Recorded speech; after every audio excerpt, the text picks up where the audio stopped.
Howdy, everybody. It is April 25th. This is episode number 39 of the Ration Museum Bulletin. Welcome back to the basement. We are doing another restoration stream today, and it's good to have everybody with us. So I see we've got Angry Blacksmith, Fordman, Curious Pete, JW Speaker, Chris, Kaylin, Jesse, all with us already. Good to see you guys. I know this is going to be a longer sort of stream, so I'm going to start out with a bit of a snack, get my energy up, and then we're going to see about getting some of this stuff finished up, and then maybe moving into some MCIs. Hey, Quint, welcome to the stream. Good to have you here. I think it's pretty sunny and warm. Yeah, it was pretty nice. I was outside putting a little bit more air in my tire. Dented the rim or something, so it's leaking a little tiny bit at a time, but kicking that can for now. So thanks, Chris. This was a gift from Nick. He got one for himself as well, so when he's on stream next weekend, we'll be matching. So starting off a little bit slow. Let's see, let me take this out of studio mode. There we go. You can see what I'm doing. I'm going to have a snack from, let's see, this was sent in by Yossi. So, this was sent in, we opened the box last week, but didn't get to tuck into this. So this was a can of sardines and oil. The name on the can was Robert, which I found funny because, Bob Sauerwein was talking just at the same time. It's like, oh, hey, here you go. Not from you, but got your name on it. So, just going to have a bit of a meal of some sardines here. Look at how big around that piece is. Like, thumb for scale. Like, that's sizable. Hopefully this camera will stay pretty in sync this week. I think a good part of it is just the basement. So, we'll see.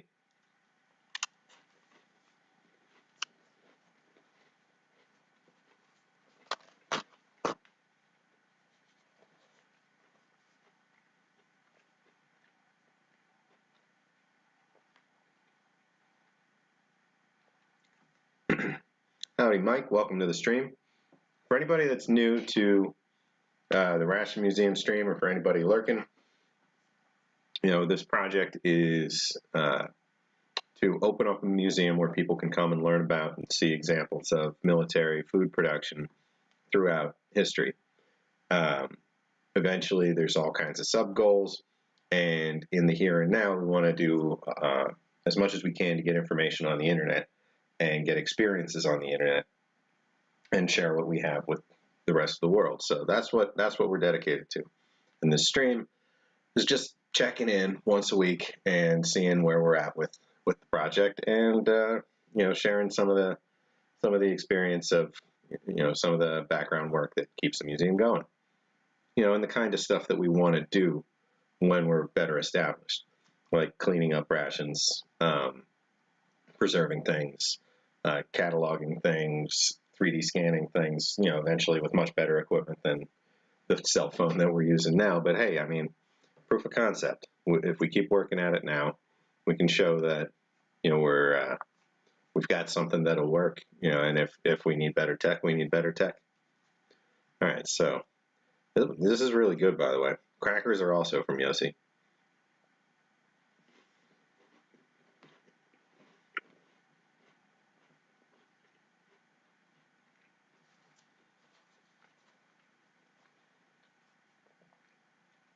That's I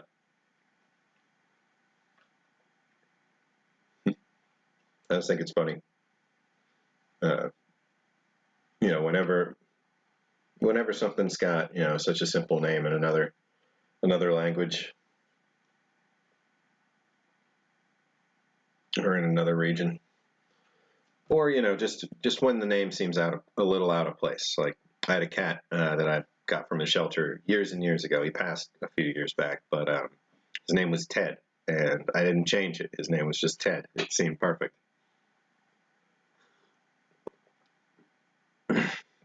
Howdy, Marilyn. Welcome.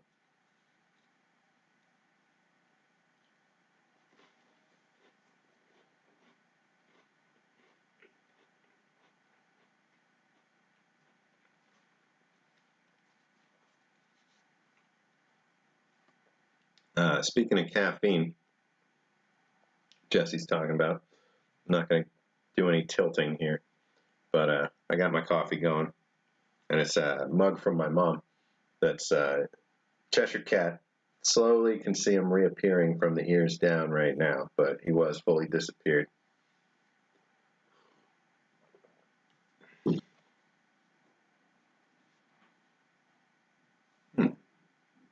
Something very heavy just banged on the floor upstairs. We'll see.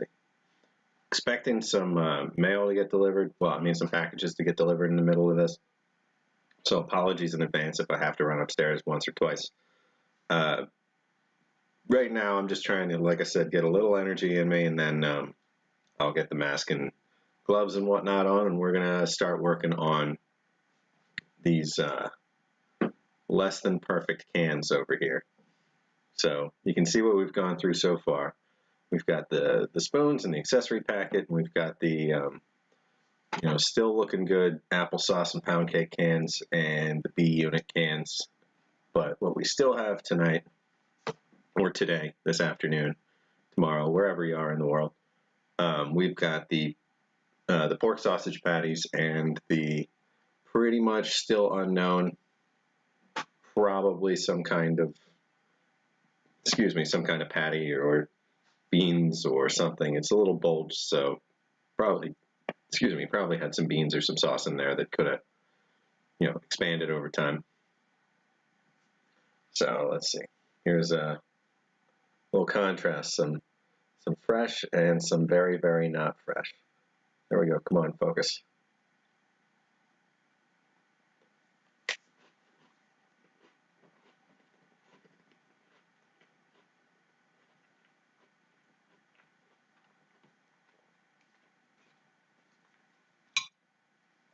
Yeah, we'll be streaming till 7. And Smokey might go live right after or a little later. I'm sure he'll drop in here and let us know if he's going to tonight. Kaylin, are you going to be streaming tonight at some point too? We got dueling streams.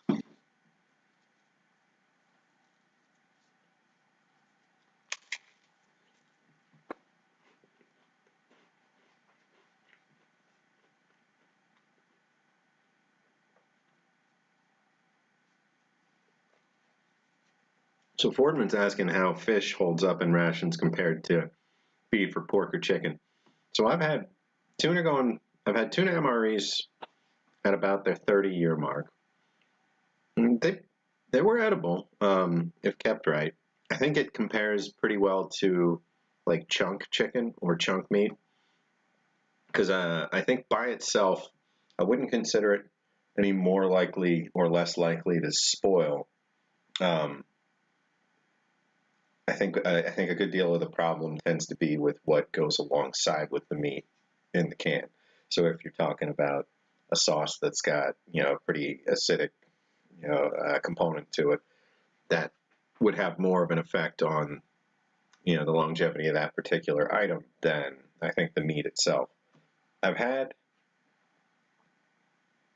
I have rations that are cans of tuna from the 50s or 60s that I don't know the condition of, but they sound fine and they haven't expanded.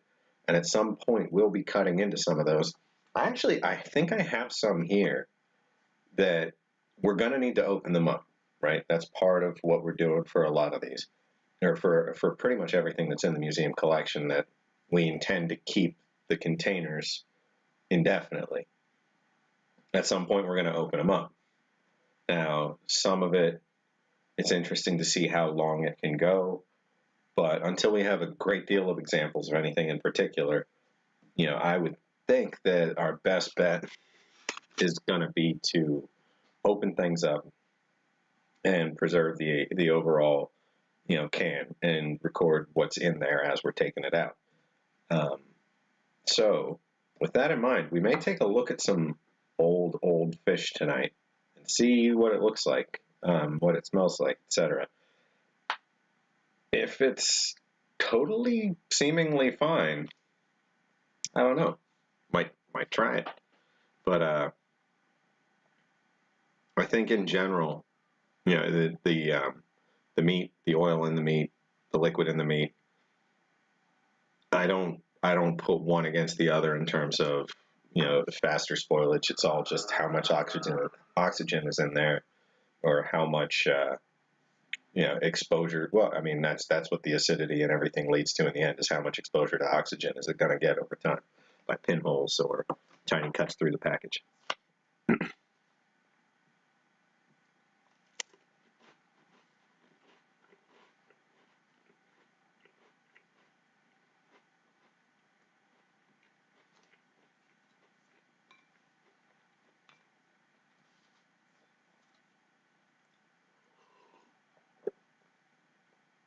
Kaylin's saying she's going to start her stream about 9:40 Eastern. So a little before 10 o'clock Eastern time.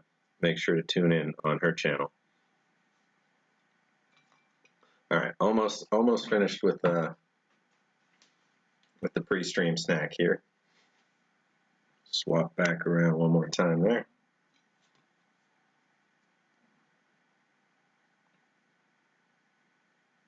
I mean, it's pretty darn good.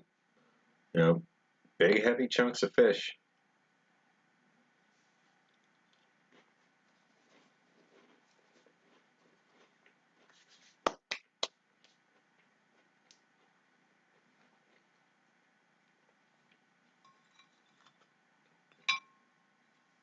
I'm working on the MCI till it's done, Corey, all right? Showing up immediately throwing shade. No, good to have you.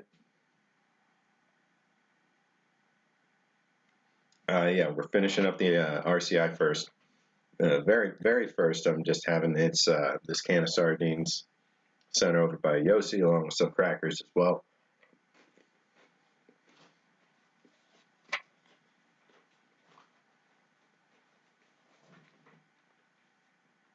And we're done there, so just gonna change gears and start. Oh, here comes the cat. Hey, kitty.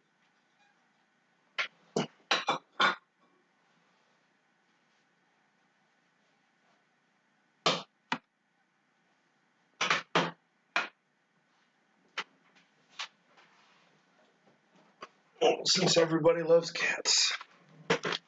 Oh. Let's see. Say howdy.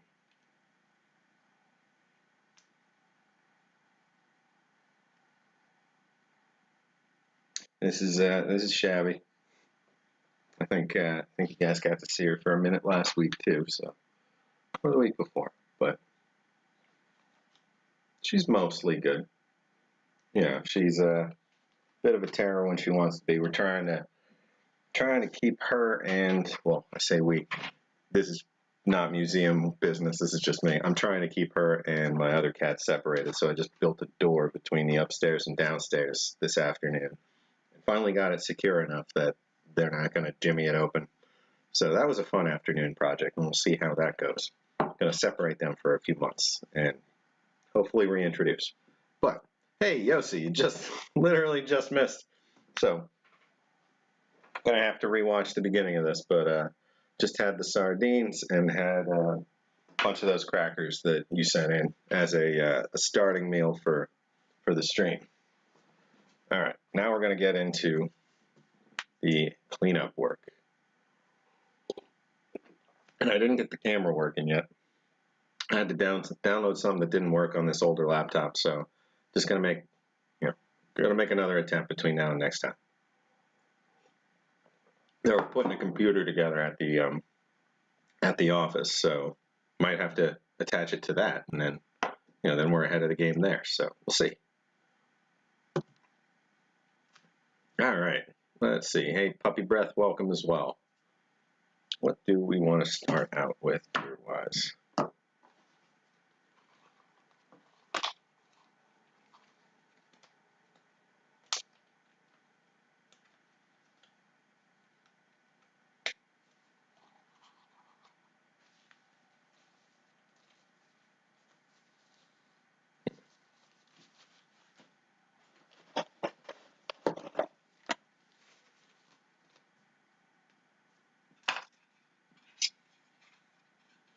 So, got the safety glasses, got the respirator. Gonna need those when we're working on this particular one today, I think. But you know, when we're just cleaning up some jam, I think we're all right. Okay, so we've got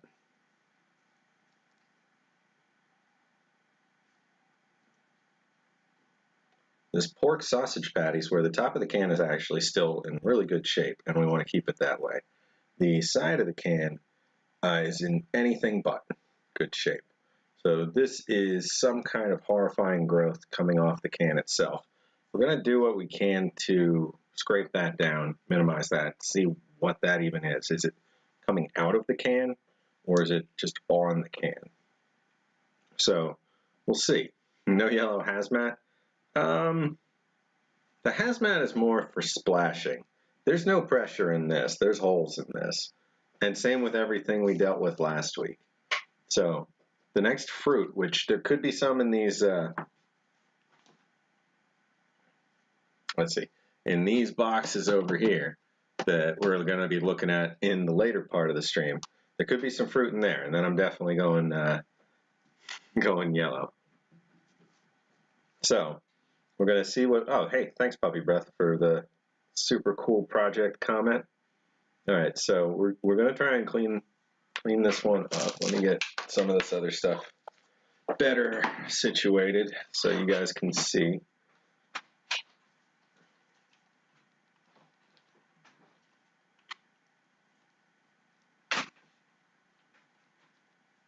There we go. I think this will be a pretty good workspace. Move this back.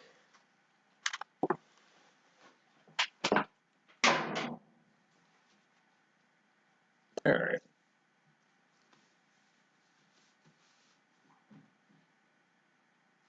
There's that heavy ass thumping. Sorry, excuse me. There's that heavy thumping again. Might be on my porch. All right. So I'm gonna need the sponge and water.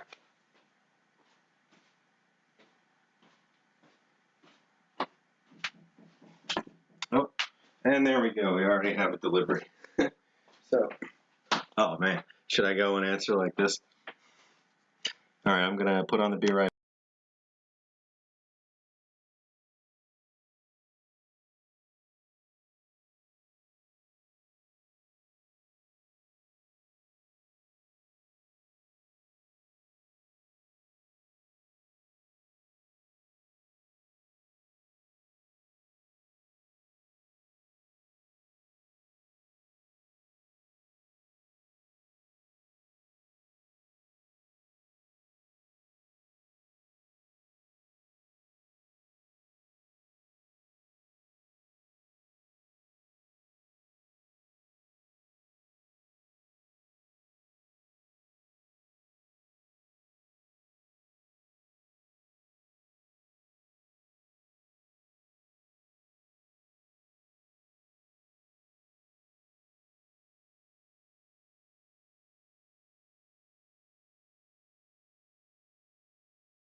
There we go.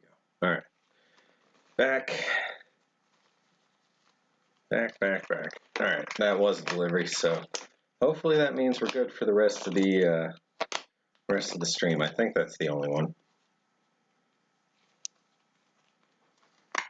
I mean, we're still going to hear the cat thumping around, but that was, you know, like 30 pounds of cat litter and cat food or something getting tossed onto the porch. Okay. So, yeah, this is definitely less than pleasant. Ah, and I still didn't get the water. There we go.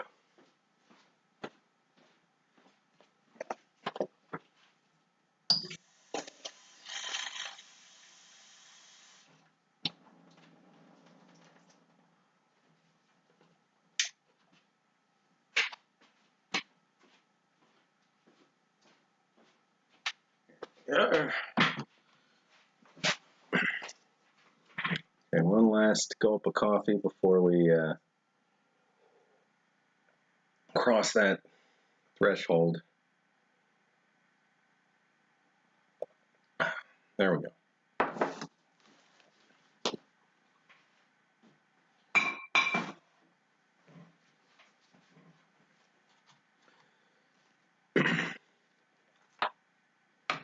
All right, let's see.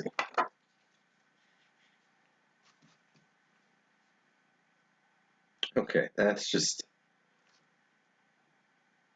you know, this has been in the,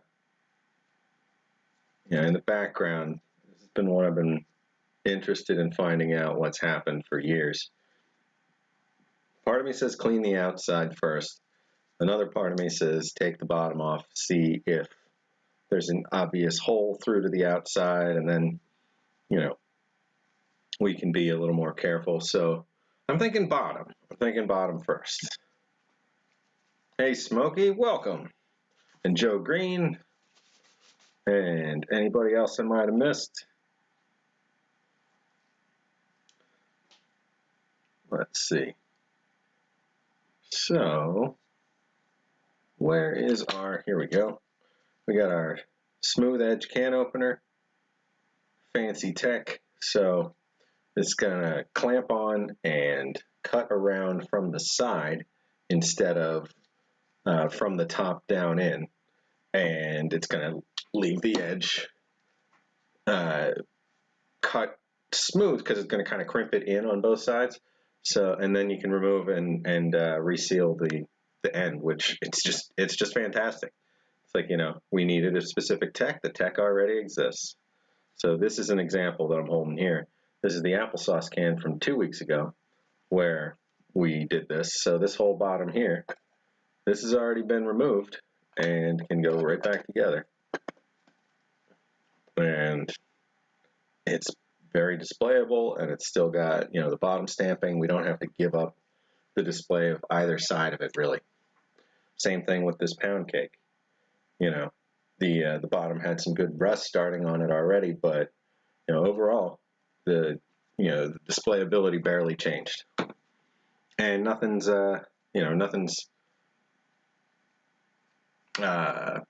rotting on the inside of those cans anymore. Sorry, I'm a little spacey today. I just ate though, so I should be all right.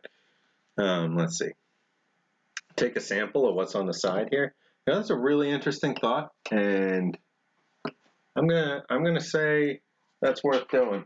I don't have anything to analyze this sort of stuff yet, but we have it on the list to get kits, especially for anything that we intend to eat that could be iffy from quite a bit back.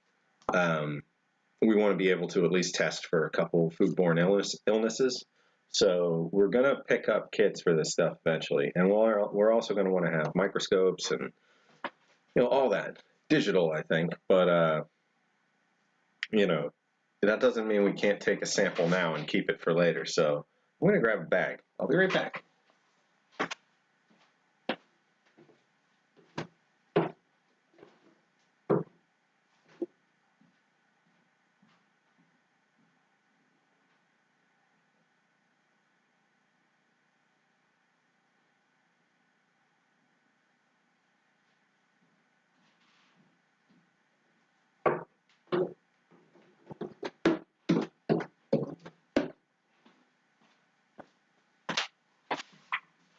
On the previous up and down, I whacked my head really hard, but managed not to do that this time.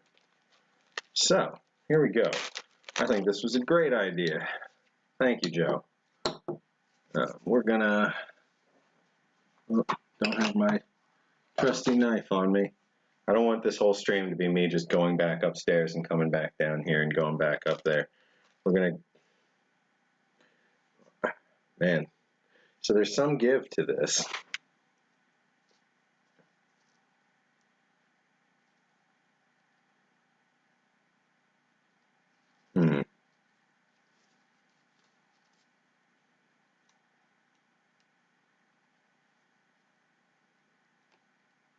There's a chunk that came right off, and it's shiny underneath, looking like paint. So that seems to indicate that this is layered.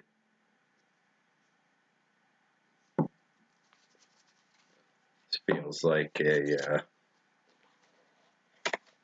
mask up moment. Mainly because I want to stick my face pretty unrecommendably close to something like this.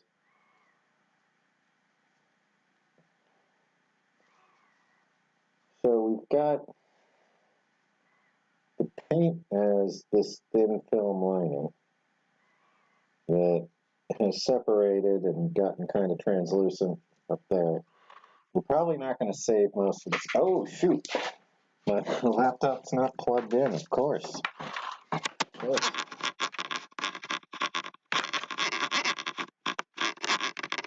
There we go. Whew. Always something. Okay. So we're just gonna totally lost it. No, we're just gonna take the bottom off. We're gonna see what we can see, because like I said, this might be a mix of this can and other neighbor cans.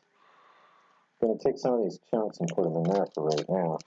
Probably gonna try and get some of the bigger chunks when we open this up. So I'm gonna leave the top just as it is, and we're gonna clamp onto the bottom. Let's see, so the rust is going to give us the most trouble, so I'm going to try and end with that again. We're going to start where it's in pretty good shape.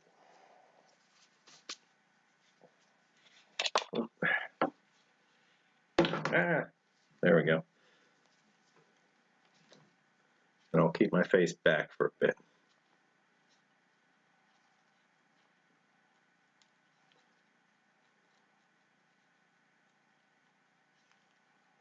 Well, let's see. So we're getting the tiny bit of crimping that we've come to expect. Hey, kitty.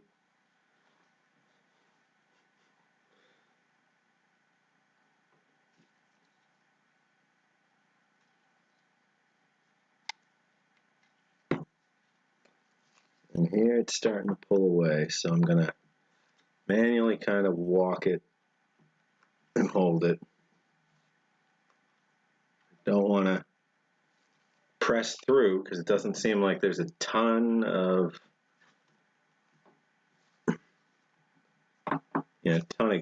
can left here. And I am losing traction right in this area. I'm going to move it a little.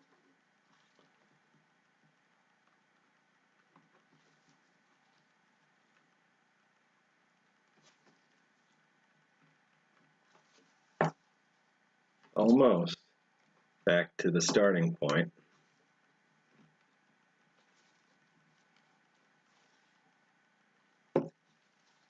Okay, so we got everywhere except one tiny, tiny notch. Let's see.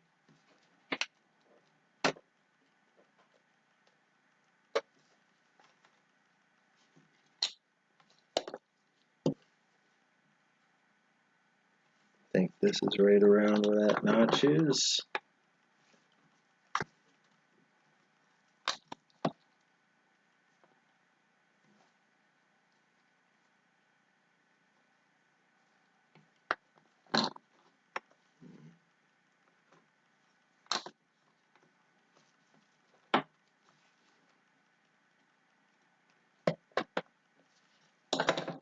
right, let's see. Let's see.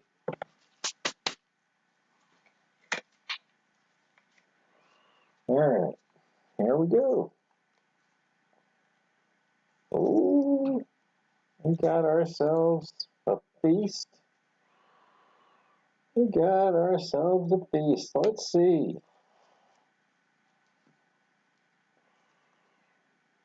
We've got probably bug colony.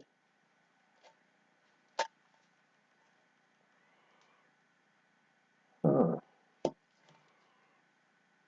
Definitely looks like some kind of ancient mold. You know, this is what we're going to find out someday. Well, it's like fibrous and interesting. Just going to put a chunk of that in there. Gonna try and turn this puck sideways. As you can tell, it's just a puck. Oh, some horrors in there.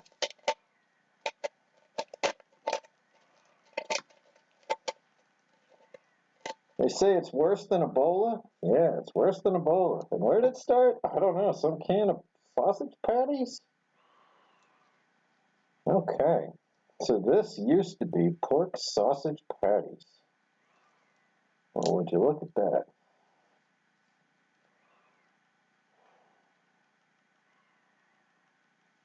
It almost seems like there's paper on top,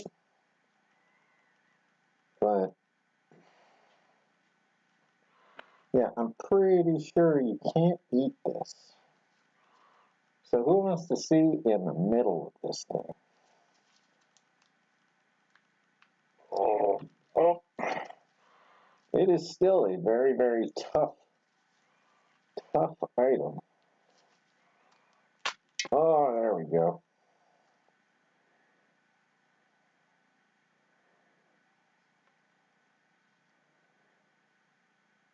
That is almost sausage patty-like. You can see the three lines of the levels of the patties, maybe. Interesting. Definitely going to get a good size sample out of this. And we might even get to see what this outer packing material is. Just going to put a chunk in there.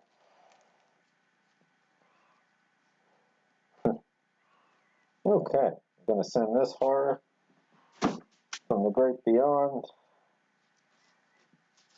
off to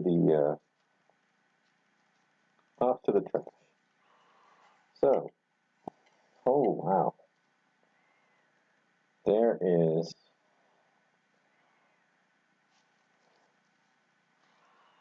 something interesting in there. At the top of the can is a web. At least I think it's a web. Might be a mold. Let's see. If we can get the right angle, we can see inside. There we go. So,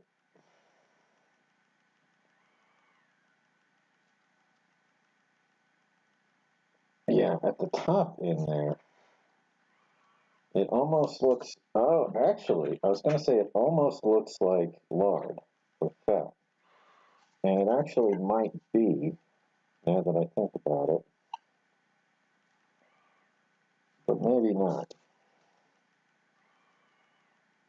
It's definitely a horrifying can. Yossi, I think I saw you said you weren't feeling too well. Definitely rest up, get lots of fluids. I hope you're feeling better super soon.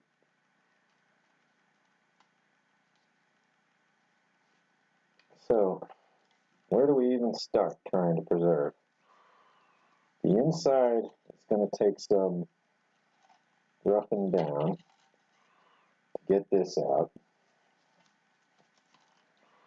And whatever the heck that is at the top, I'm not taking this mask off until it's 100% out of this region, because that one looks pretty awful. That looks pretty terrifying. So, let's see. Just going to start out with a paper towel and start brushing some of this stuff and see what we can see. Yeah, who's going to volunteer? Clint needs somebody to taste this. I'm going to see if I can get... Okay, we're going to see. I'm going to try and get some on my fingertip. Oh, it's not lard. It's got the consistency of nothing. It crushed like a mushroom, like the surface of like a...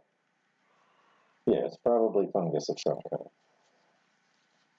Like the surface of like a powder, I mean, I don't know what they're called, like a puff mushroom thing.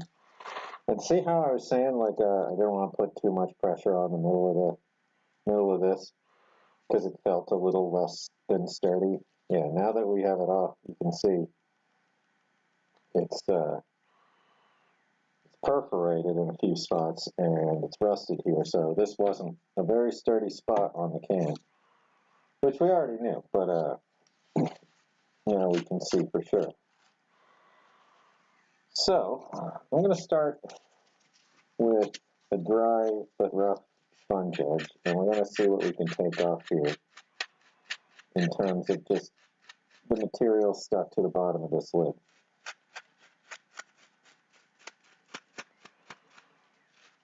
Now, a restoration goal here would be to get down to the bare rusted metal and then apply that restoration wax and try and seal in the surface there so that while there is some oxidation still going on the surface, it's arrested from that point on. There won't be any more air introduced through the wax, and the damage will stay pretty much where it's at. So, and it actually looks kind of nice that way too. Gets that darker patina. So you can see we're making some progress here on this lower edge. Now we're not doing anything to really dig into the metal. This is, just a soft enough edge to work with this and not, catch on anything or tear into anything. I'm mainly just trying to get this caked on former pork off of there. Ex-pig. I'm going to clear this up for a second, actually. Just give ourselves a bit better of a working space. Quite a bit of former swine. There we go.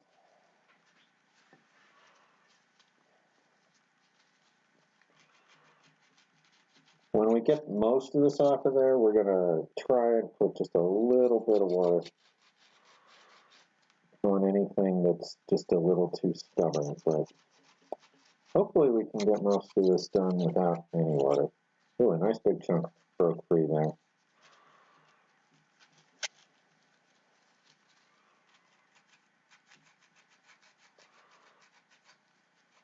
But the idea that I'm getting to preserve this, this particular piece of can, and that it'll still be there and still seal onto it, that's thrilling to me, That's fantastic. Like, with these techniques we're just trying out as we go here, are actually starting to pay off. And we'll have some things in the collection that definitely would not have lasted otherwise. And nobody wants to see the caved-in cans from a regular can opener. It just doesn't look anywhere near the same.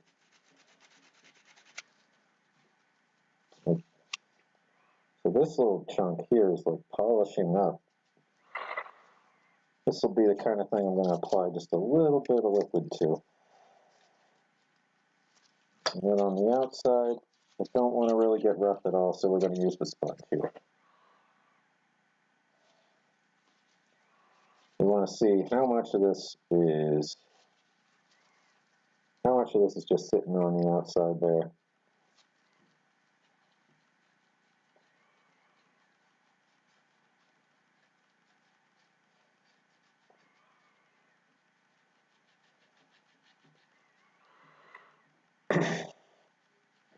Getting hungry watching this? Let's see. So my goal here is to actually get through these 2 cans by 5 o'clock. So that's another hour and 15 minutes my time. I mean, I guess everybody's time. But,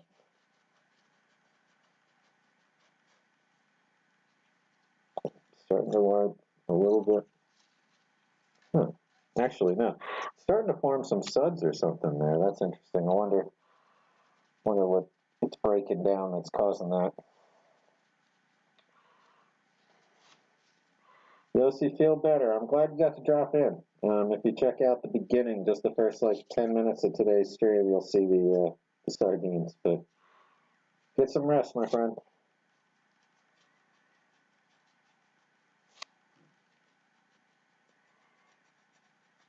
Yeah, you see, there's like, just a little bit of suds there. And this is this sponge is the same one we used last week, and it's never seen soap.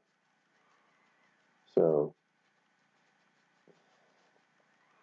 whatever's going on there is potentially coming out of the corner of what it's breaking down here.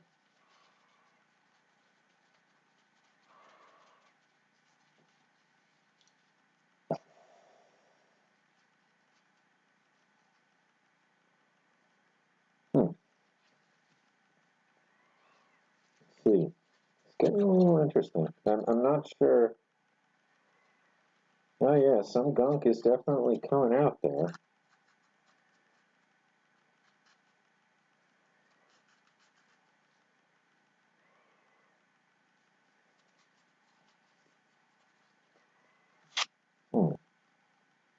So, trying to get this edge clear. We got one little bit. But overall, still looks awful. I don't know, but slow and steady. We'll get this one looking nice.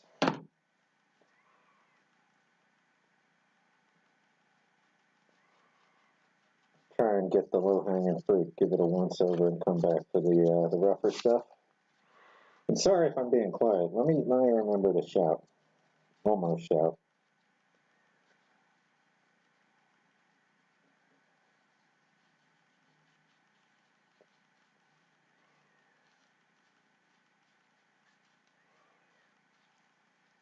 Yeah, this is interesting. Whatever's on there, it's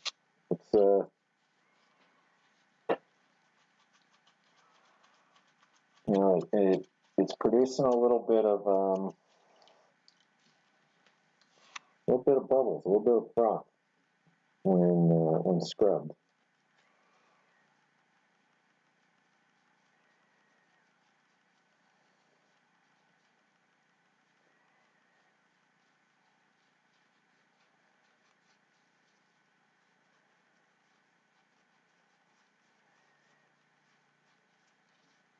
Yeah, undeniably so.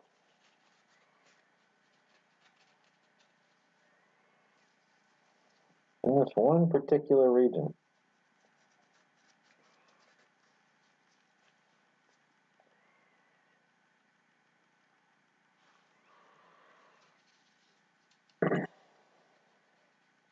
In the middle, we've got a good deal of little micro holes, so I don't want to go too crazy there. Just want to get what we can off, and then we'll wax. We'll dry it up and we'll wax it. This stuff right here, this has to come off somehow.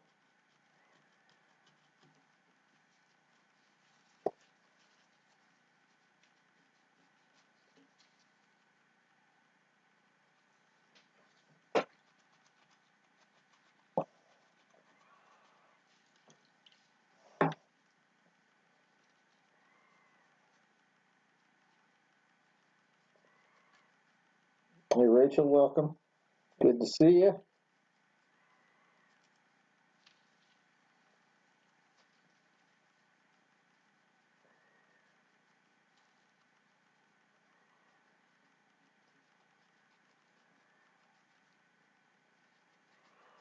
Just a little bit.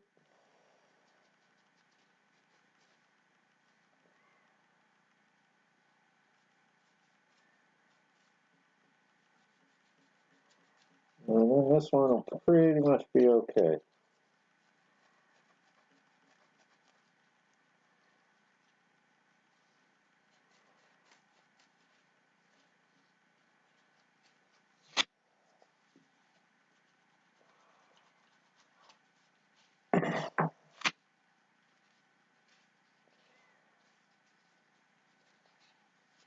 Alright, now let's see what we can do on this side. Breaking down some of this.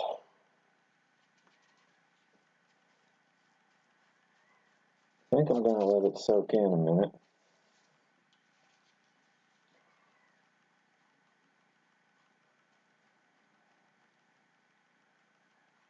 And come back to it with the back of the sponge one more time. So just let that soak.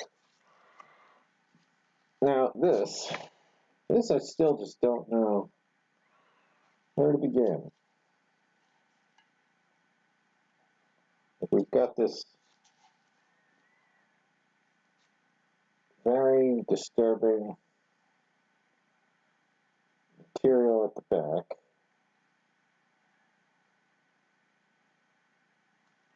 It is not lard. Hey, Dubsy and Ronald. Let's see. But we're going to go ahead and we're going to poke the bear and we're going to see what comes out.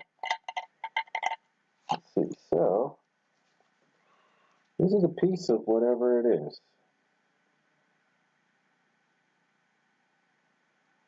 Looks to me like a little sheet of mold or something. Some kind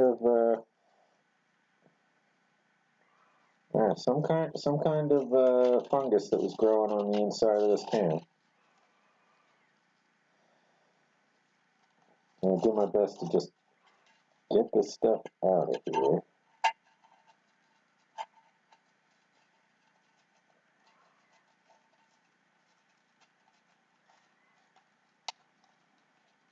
Take a butter knife to it.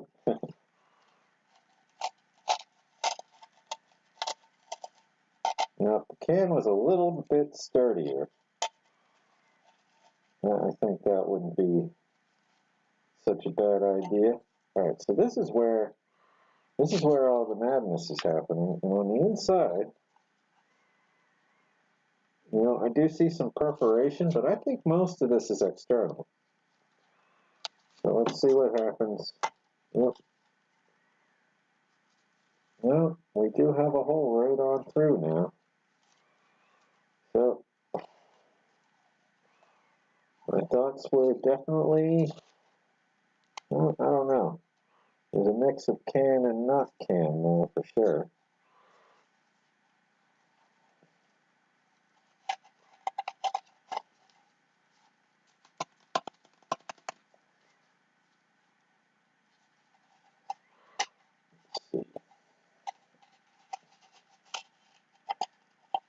It's funny, we saw some damage in the other cans over the last 2 weeks, but nothing quite like this, in anything we've ever worked on.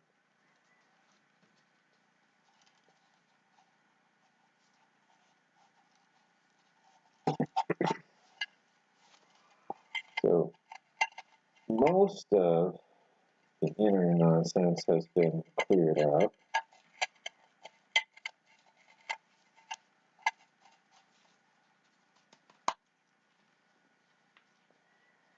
Most, but not all.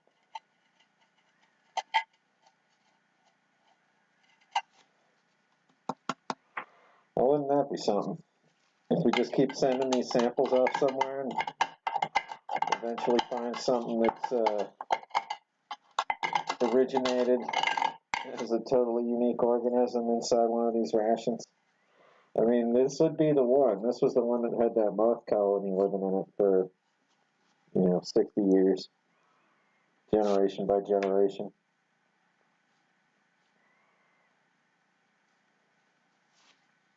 So, now that most of that's broken down, let's see what we can do about this melted region. Oh, left that just soaking into the surface there.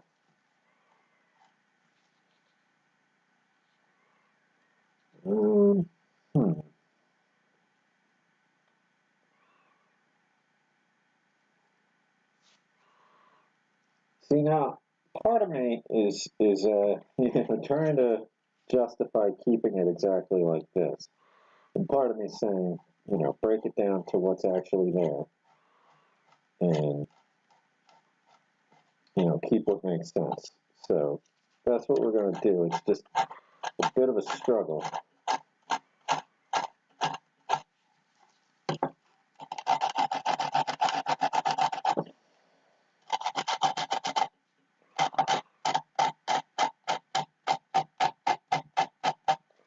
And this is doing that frothy foamy thing.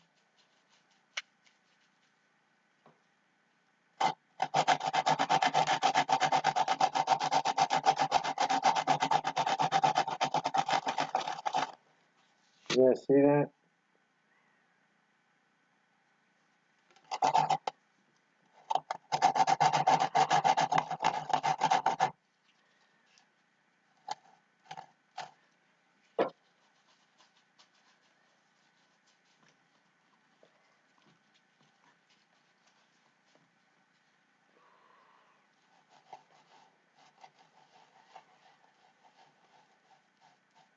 There's no load voltage current through Ethernet, Corey. You'll be fine.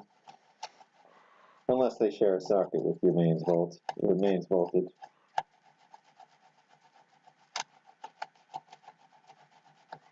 See, like, it is just foaming up.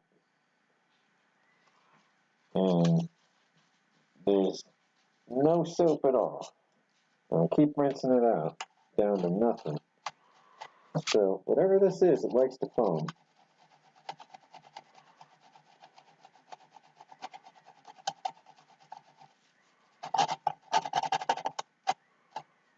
But we are making headway. There is some exposed metal underneath. So I think a good deal of it is on the outside. Here we are looking through a whole segment that was covered before, that metal. So I think a good portion of it is just a concretion from something else that broke down in the box above or below. Or above or side by side. So there is a whole big section of the top of the box that was missing.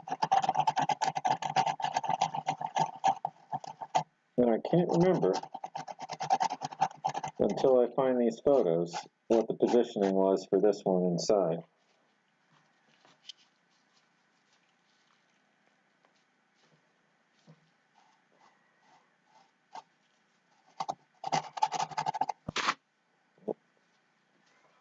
Moving to the wrong space. There we go.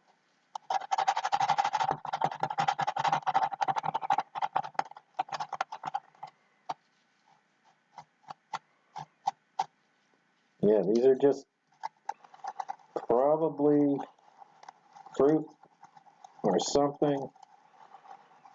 I don't know. But something that's stuck to the outside of the can, that's coming off. Not something that fought its way from the inside out.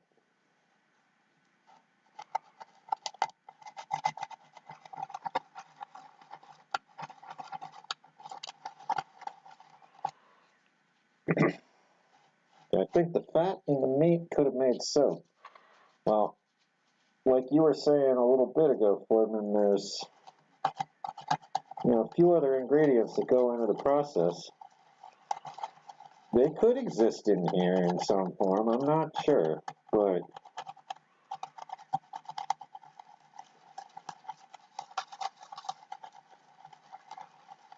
I mean, it really does feel like, there's a foaming agent of some kind. I mean, the water's certainly darkened over here.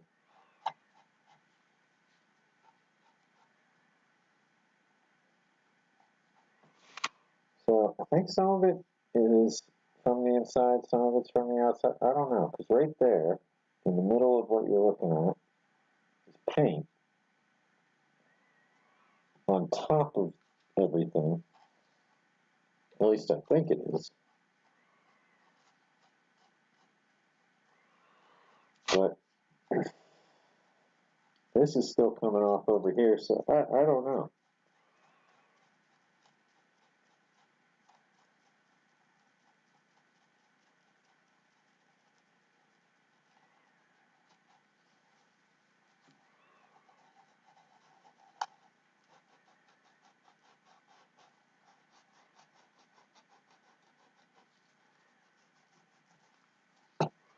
You know, if we get the bulk of the sludge off of here and seal up what's left, you know, we can certainly display from quite a few angles and still be fine. Even if there is like this, you know, some of this still on there, if it's not doing anything else, it's all right. And if it's, you know, part of the real life breakdown of the can, you know, there's a lesson that we can get out of that, I'm sure, at some point, or some way we can benefit from having this can in its current state.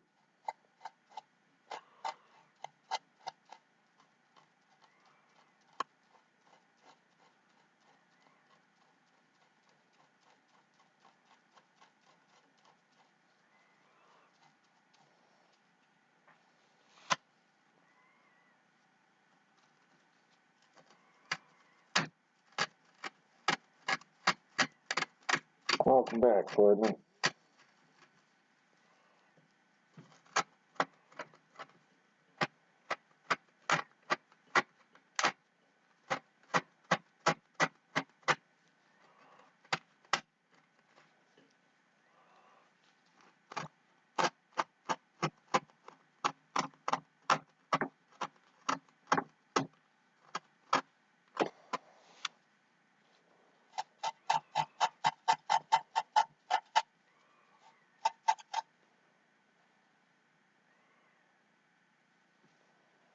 Alright, and then for this just rust, I'm going to hit it up with some superfine sandpaper, just to take off that surface layer, but not to go into the paint around it at all.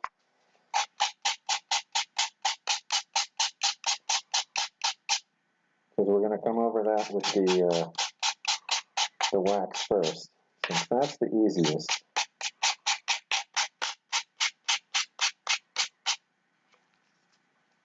Yep, and you can see, you know, we didn't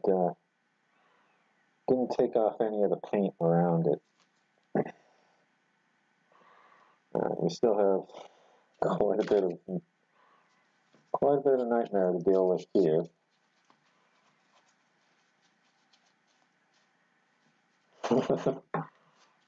Thinking about deep frying while looking at this. Interesting. I am very glad I ate a little something before this. I'm not going to be as hungry afterwards for a little while, I don't think.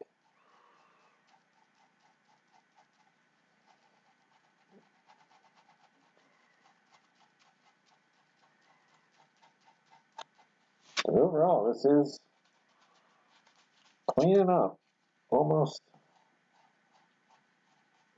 to the stopping point. Almost.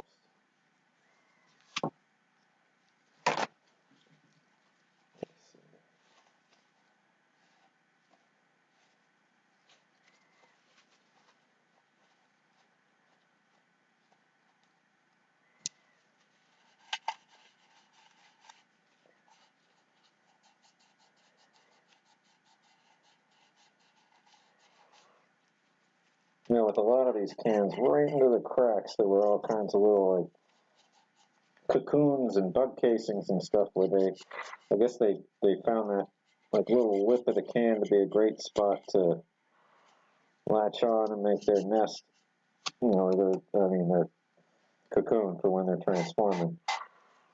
Just so crazy to think however many generations of a particular animal, you know, a particular insect and all of its descendants, you know, grew in this case of Ration, sealed off from the world.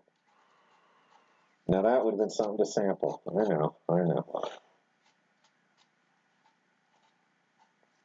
One of, a couple of those actual moths. Let's see. A little after 4.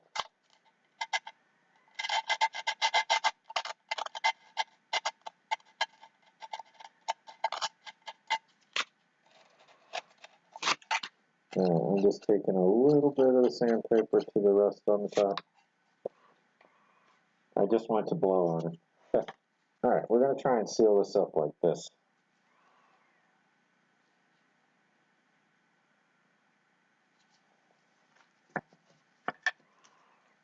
Alright, almost forgot about this though. So we let it sit for a while. Let's see how it comes apart now.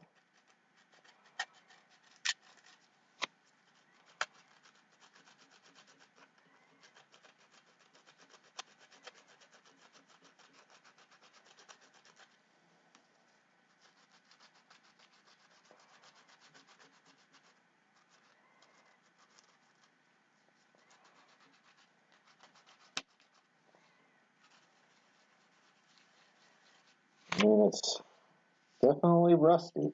You can give it that.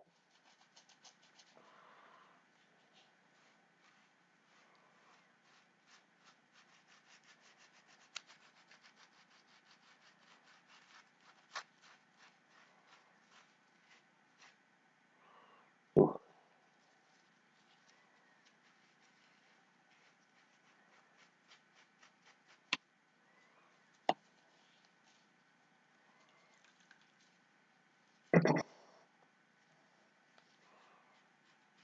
So you're saying, Fordman, you're saying you get hungry when you're watching like the Kitchen Nightmares, but during the part where they're like proving that the kitchens are disgusting or whatever. I mean, maybe it's a subconscious reminder that you have access to quality food and should eat it when you can. I don't know.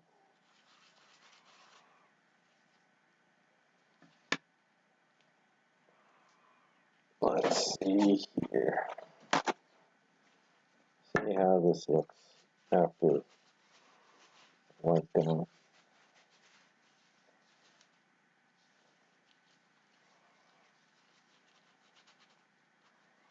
Well, it's a little better, but still not sure what's left is actually rust and not, food. Okay, so this is working a little bit. And it's nice that, I can handle this thing and it's not sharp. So that smooth edge can opener really does live up to its name. Now granted, where there's rust, there's the potential for the smoothed over part, the bent under part, to just break loose and still be sharp. So never just go nuts, rubbing the edge thinking you're fine. Alright, so there's a lot that's coming out doing this. So I'm just going to do this wherever I can here, and then we're gonna wax this one. I just don't want to punch any extra holes through. So after this, I'm going to call that good.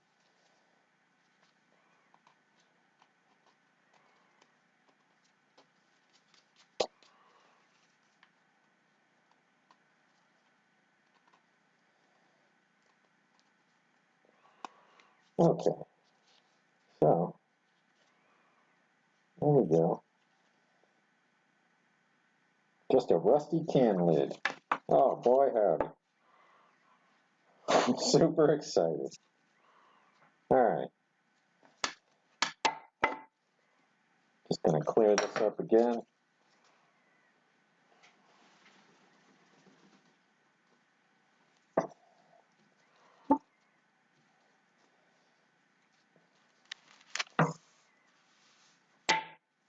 So tap this out a few times.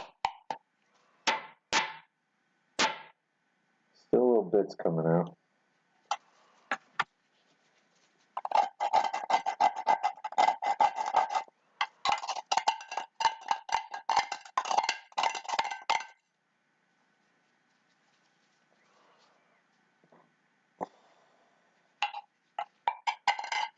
Still can't say I love the look of the stuff that was growing on the top of the can, but yeah, for the most part, I think it's dry enough. Ugh, a little dust cloud comes out of there. That's again why I'm wearing this. Just got to be careful. All right, so we've got it cleaned up, dried off, and we're going to seal it up. I'm going to swap this out for a whole new set since it's wet.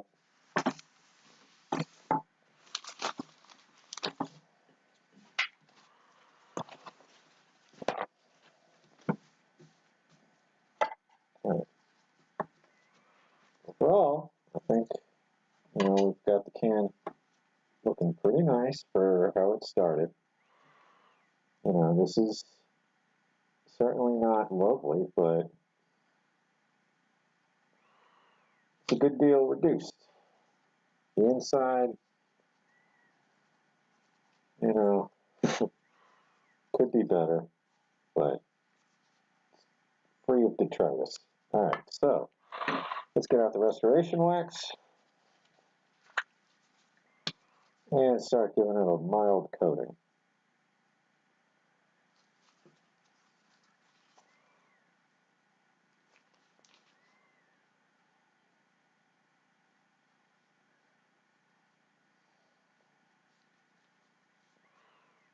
A skewer might be better than a brush handle.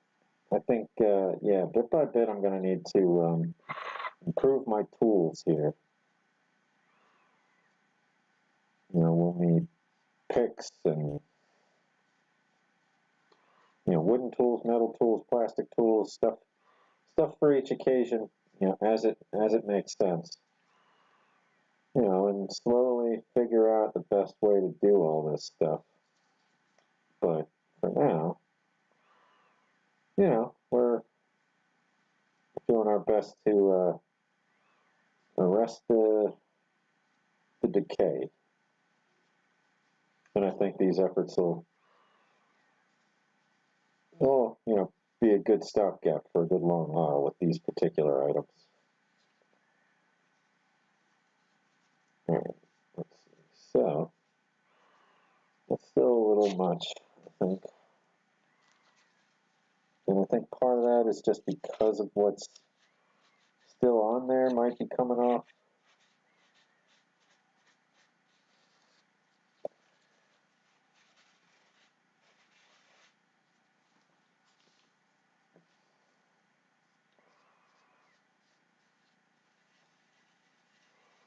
It doesn't feel like it's just rust here. Just trying to get little bits to come out. Other than that, I think we have it pretty sealed there. Just going to touch up these points on this side. Actually, I'm going to take that off for just for now. Got out of the dust era. Yeah, exactly, Fordman. That's exactly what I'm using. Renaissance wax. Lots of museums use it to prevent rust on iron objects. So, or prevent further rust. Just sealing it in, so it's not going to harm the actual metal, and it's not going to let air get through to, keep on oxidizing that exposed iron.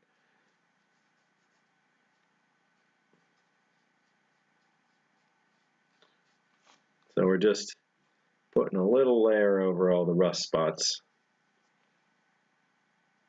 And then the other effect, the other nice side of it is that it's not going to eat the paint that it does overlap with. It'll just put a little bit of a layer over that as well.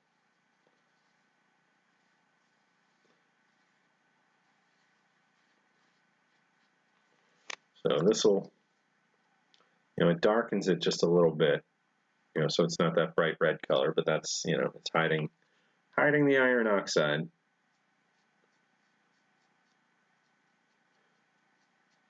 And with a lot of artifacts, you can't even do as far as, what I'm doing here tonight. Like, you can't just, grind off the surface rust and, put a layer down. You have to be able to just encrust whatever's there. And, the same kind of wax is what they use in those cases.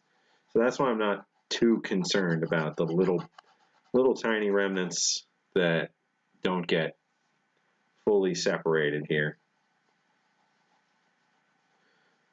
Nothing's biologically active anymore, I wouldn't think. And, if we seal out the chemical process, then I wouldn't worry too much about what's underneath. Hey, James, welcome. Welcome. So I've got 40 minutes to wrap up this can and then to do one more very bad shaped can, though not quite as bad as all this, but not great. But you can see, the difference there. They're sealed and exposed.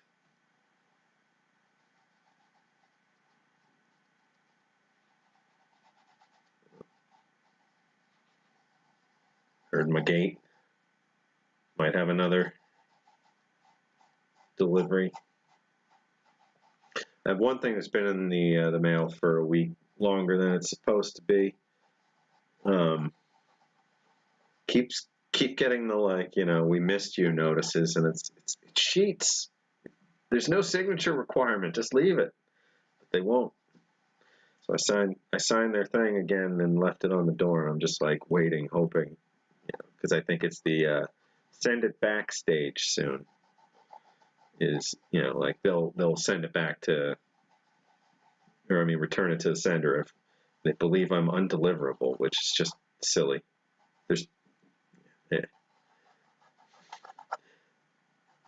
There's no difficulty finding this place. Numbers on the front, in between a bunch of other houses with correct numbers on their fronts. Anyway, North Philly problems. What do the Amish wax furniture with? Linseed oil? I'm not sure.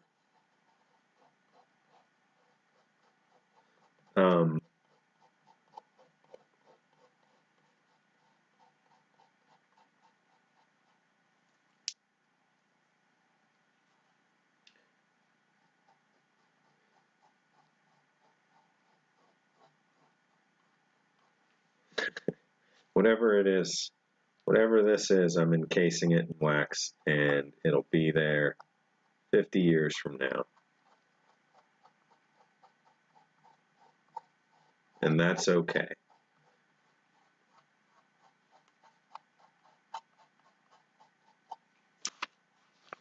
Get a little closer there. Overall, I think it's starting to look very nice, sealed. I mean, not the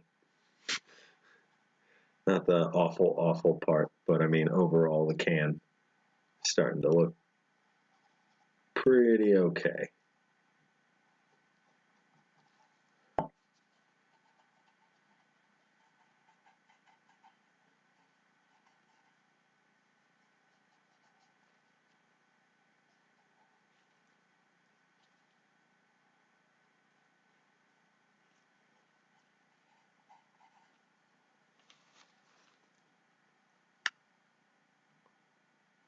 Pork sausage patties.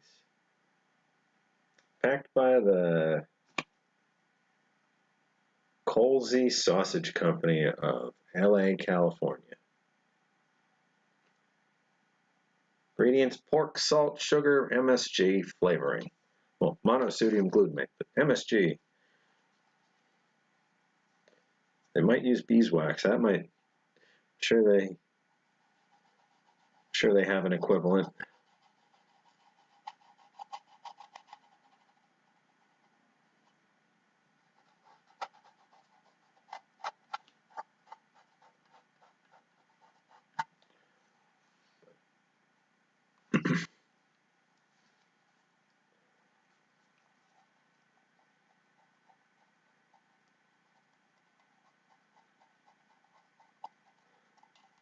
Just about.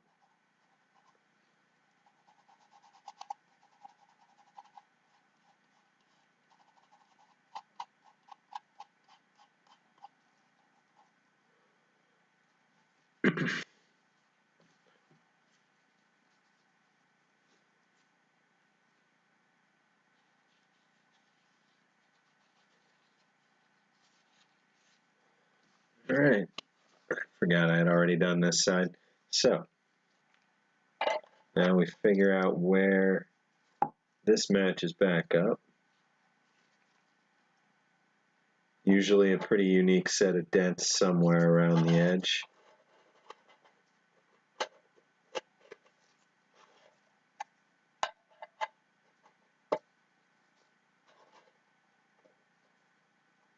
I mean, overall, this pops in pretty well anywhere. So I'm just going to go ahead and pop it in like that. And then look at that. So here we go, all the way around the bottom.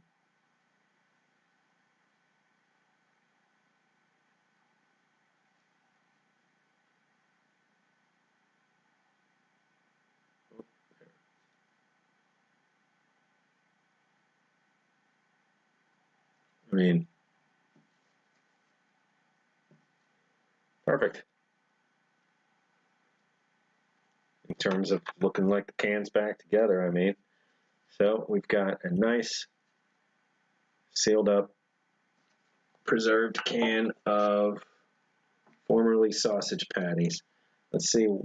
So here's one where we've done the rust sealing 2 weeks ago.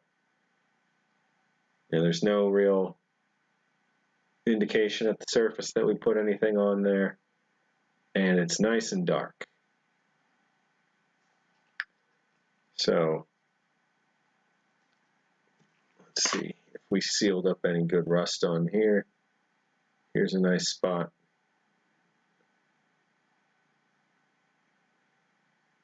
It should look, in a week like it looks right now.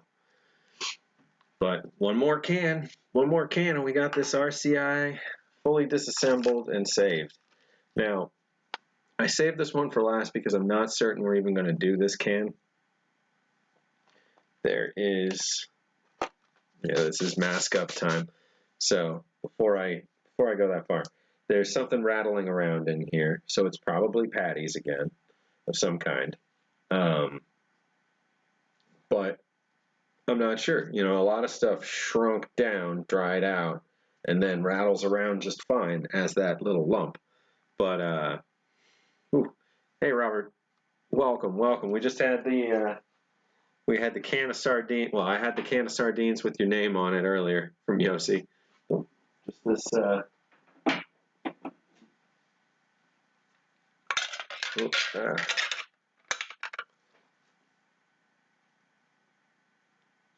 Just this one.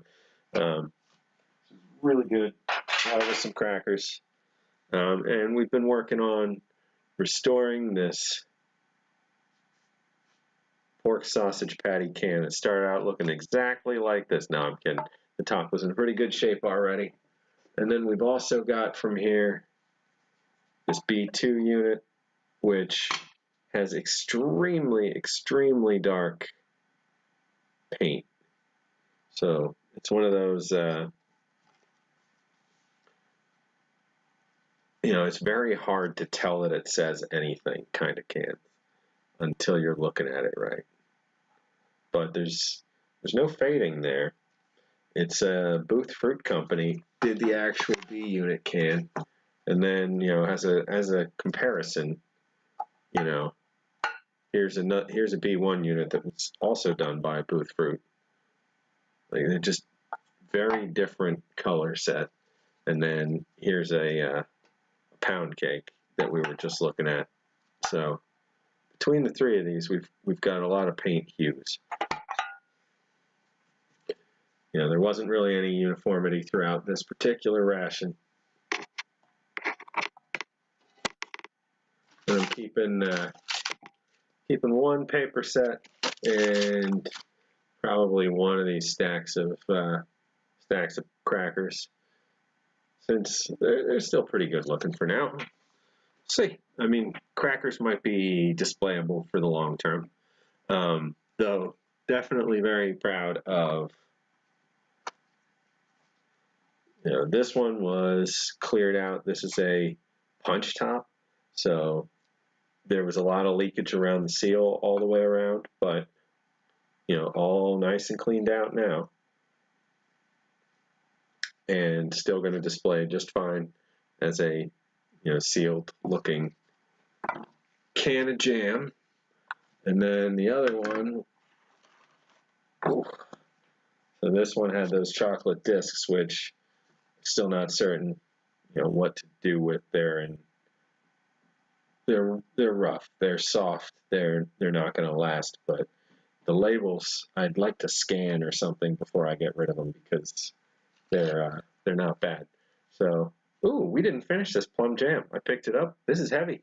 So now we're really up against the clock. 30 minutes. 30 minutes to get this rust pile figured out and to deal with some jam. And then we're still on track for jumping into some MCIs right at the halfway mark. But let's be honest, I'm not too concerned one way or another if this goes over for a little bit. Whew, wonder how the fancy can opener would work on a bulged lid. I'm assuming not that great, just because it's going to have a hard time staying. The way it works is like say this is the lip of the can. The can opener is going to have a part that clamps down here and a part that cuts in and under here. And when it grips, it's it needs. Let's see. Yeah, it needs to hook in with this edge, and I don't think it's going to have anything to hook it onto in this case. This may have been the top. This may have been the bottom. We're going to see what we can see through here first. The bottom does not seem to have any writing on it. It's super, super bulgy. I don't think we're going to be able to save the bottom no matter what, so I might just push through and kind of cut around. But, let's get into it. Oh, hey, Xenosaga.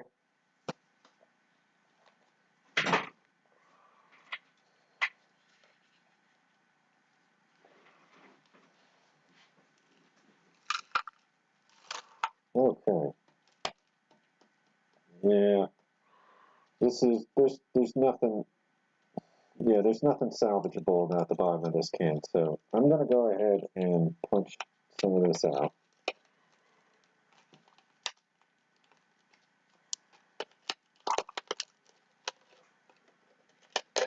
And we're going to see what we spot in here. Oh, something.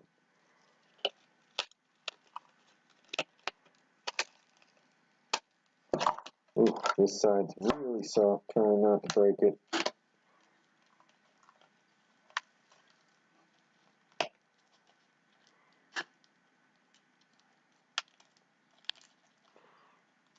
This is going to be very sharp.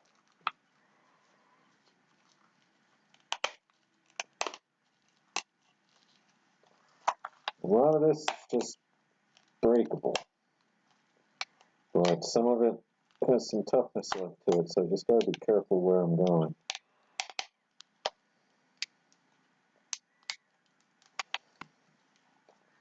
Okay, so this is whatever was in there.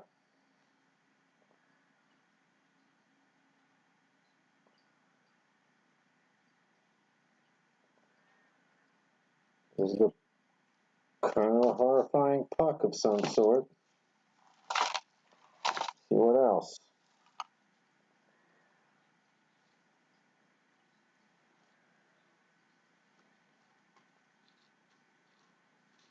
We've got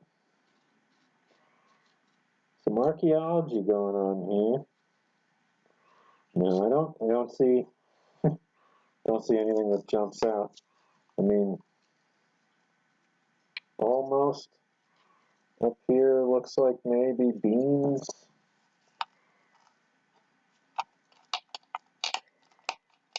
Almost. Let's see.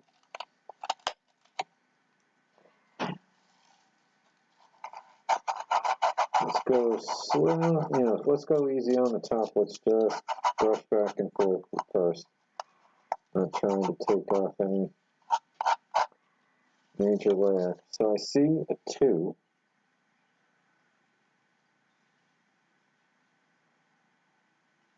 Let's see if we can get this to focus.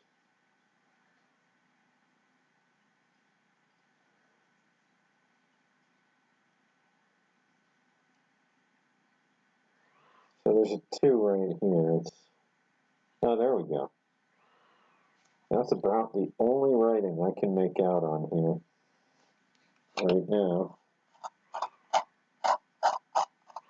But this might be one of those examples of, like, you know, better technology in the future, and we can see through this and see what it was. So I don't necessarily want to get rid of this. I can almost make something out. I'm wondering if I put the wax over the rust in this state, if maybe it pulls some of the lettering out just by darkening. You know, this thing is in god-awful shape. You know, I could put my thumb through just about anywhere, so I think this is worth experimenting on.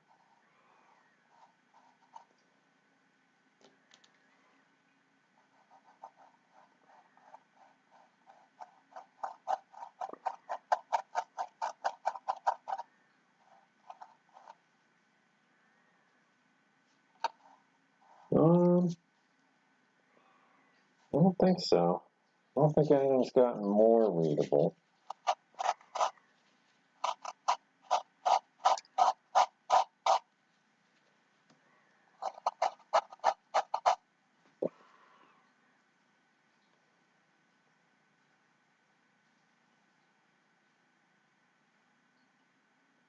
I really can't tell. What? I mean, certainly didn't make it more readable to do what I just did, but see what the ultrafine, if I can take off just a little.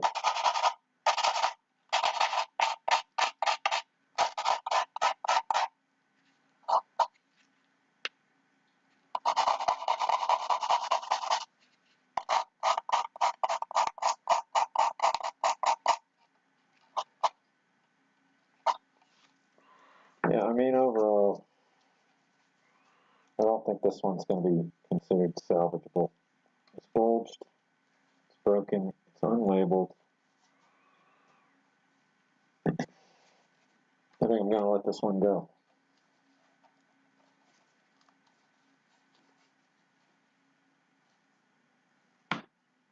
I don't know.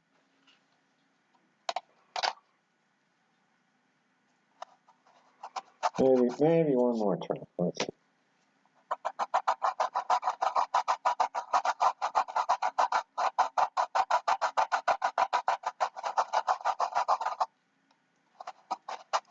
Ooh. Big, finger just went right onto it in the side. Not trying to, but it's got that same kind of concretion on the bottom. It's whatever might be down there isn't getting any clearer. Oh, wait.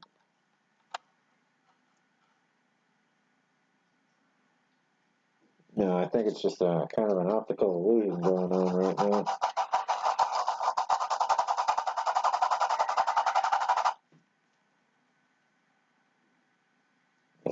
All right, I'm going to call it on this can. I don't think we're going to save this one. The can that had a 2. I don't know. What do we think? Do we keep it with it anyway? And try and just seal it up?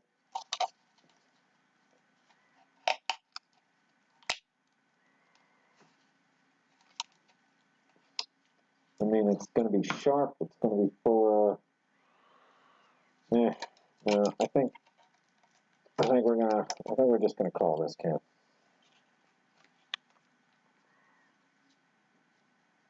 And whatever this mystery contents was. Yeah, there's almost right there. Might be a bean.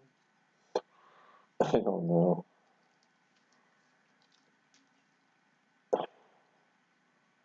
It's got like a stick. Alright, here we go, breaking it in half. Everybody's favorite moment.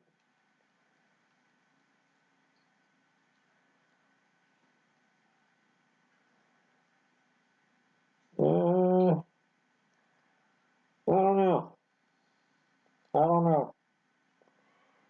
Nothing jumps out, right? So that's like little sticks or something.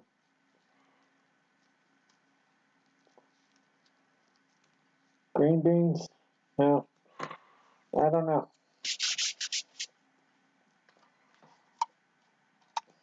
It's like, I'm still just on the fence about getting rid of this can. There's enough of it here that I want to keep it, but it is always going to be the dangerous one. It's just, I mean, like I said, it's just at that point where it's just too far. Chili with beans, spaghetti. Well, it's got a 2 on it. That's our only real clue. Alright. Fairly well. Perfect can of something. So, now we've got this, which is another punch top. I'm going to swap this water, really rinse this thing. I'll be back in a second.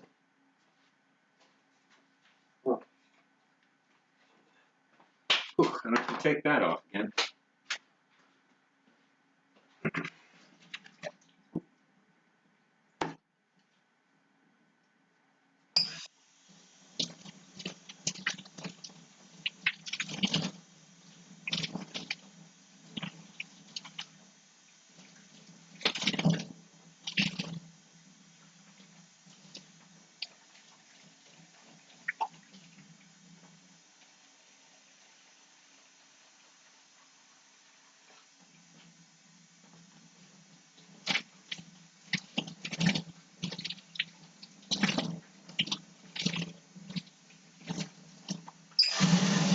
Wrong direction.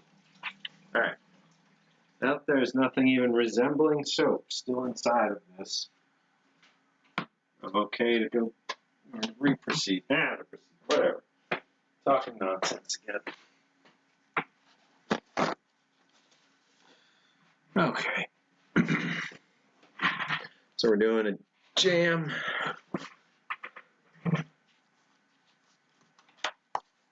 Don't have too much of a worry about mold escaping from jam. So much as I do about this kind of thing. Look at that.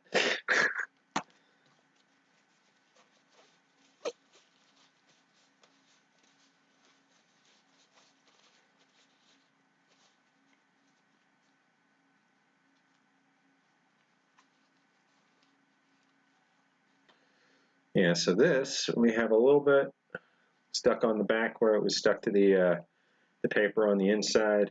We got a little bit of rust and scum and whatnot around the top, but overall this is pretty good shape, and I don't think it leaked a ton itself. I think a portion of what we're looking at here was from something else nearby.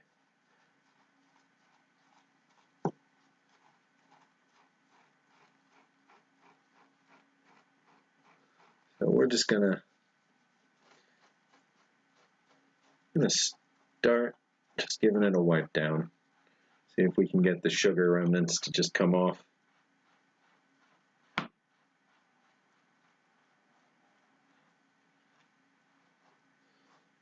and wherever the punch top is leaking, the paint around it will be gone, or the coating or whatever it happens to be. So we'll get some exposed metal there. We'll want to seal that up, but there's not too much. Honestly, there's a little rust on this one around where the metal exposed, so there might have been a little more moisture in this than there was in the other one. This one's got plum jam. I think the other one was peach. Well, my hands are a little damp at the moment. I'm not gonna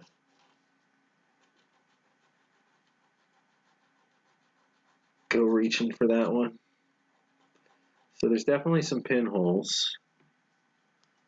There's a hole right there. And with some of these, if you press on it when there's a hole, you can get them to to shoot out. So not trying to do that right now. We're going to get through the rust, and then we're going to seal that up with wax. But first, we're going to use the smooth edge can opener and take the top off of this and empty it out.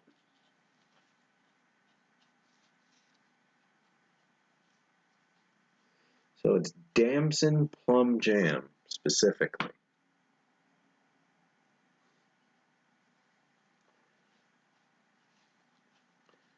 Damson plum jam. And I can't tell for sure if this thing around it is rust or if it's sugar. I think it's rust.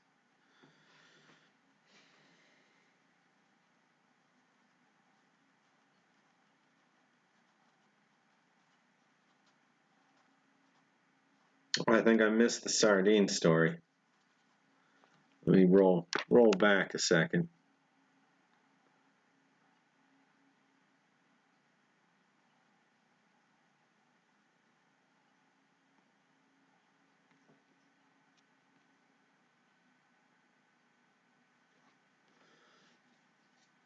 Are you saying you ended up cutting yourself on that lid that day and had to take a detour? Maybe I missed part of the story. But and you were also asking if Booth Fruit Company did MCIs, and I believe they did, at least early on. Oh wait, yeah, I think I do have a Booth Fruit Company 1960s MCI case in the collection. I've got Dry Tech, I've got some Patco, I've got like Robertson or something. There's a couple interesting ones in there that aren't just the same companies we know and love today.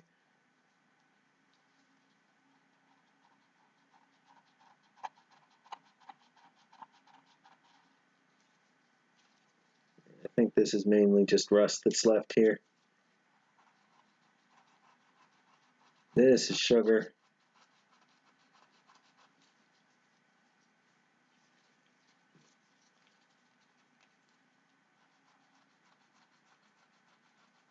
So with sugar, you just want to be patient and just go real slow and just take it off one little layer at a time. And it'll eventually all come off. Don't need to scrape everything around it.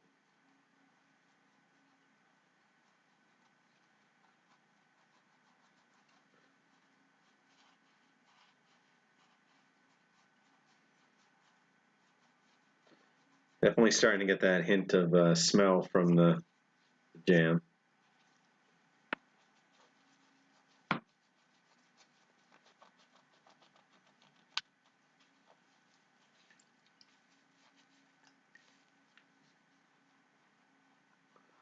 Old plum jam smell.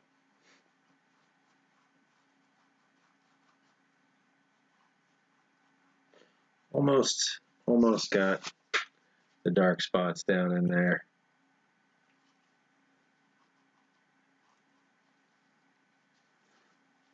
Then we can turn our attention to the outer edge and the bottom. Then we can open this thing.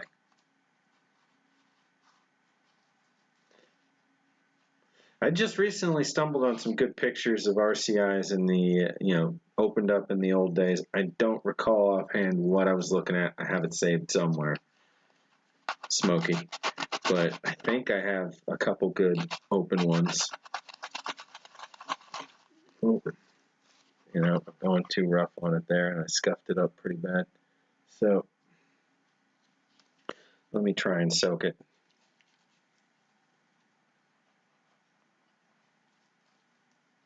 Oh God, I'm glad it didn't cut you. That's the first thing I thought of, is how sharp these things are.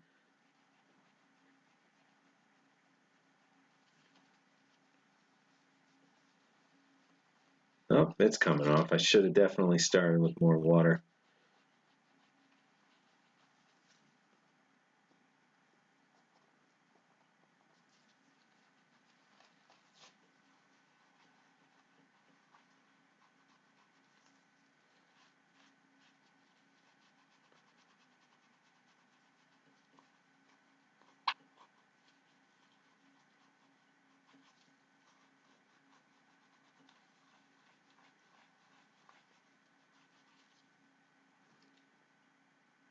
And some of this, there might be a pinhole in here. Some of it might have got in from something else. Some of it might have been, pushed out and came around it. The case might have been upside down for years. There's all kinds of unknowns we probably won't ever get the answer to. But once these things are opened up, then and cleaned off, then you can see where the actual pinholes formed, where the lining broke down, what's left of it, etc. And so far, it's really shown that we see the most breakdowns around punch linings and around punched letters. So the metal itself, if left unmolested, it seemed to hold up pretty well. Now, also in the bigger cans, what we're going to see, when I say, for instance, open this one, this applesauce can, around the bottom. So like if we're looking at the inside of the bottom, you'll notice the ring around the outside is what broke down first, and same on the inside edge there, where the can was stretched thin to pop together is where, or to be stamped together. That's where it starts to break down. Wherever it's just a little too thin, tends to be the point that gives out first, and that just makes sense.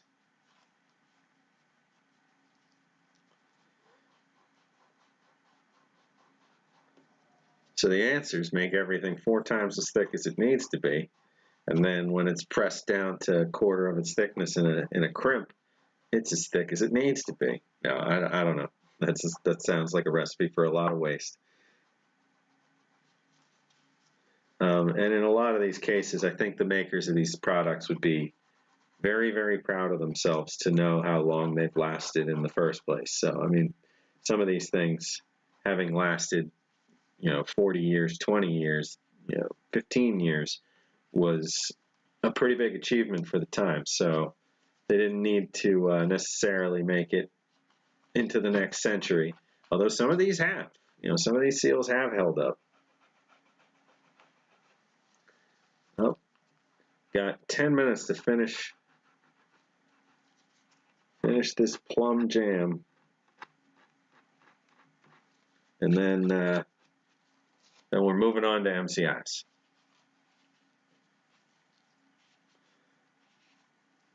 Still need to figure out what we can do to preserve cardboard, because the box on this ration's awful, and I'd like for it to stay this level of awful and not, reach new heights of awful.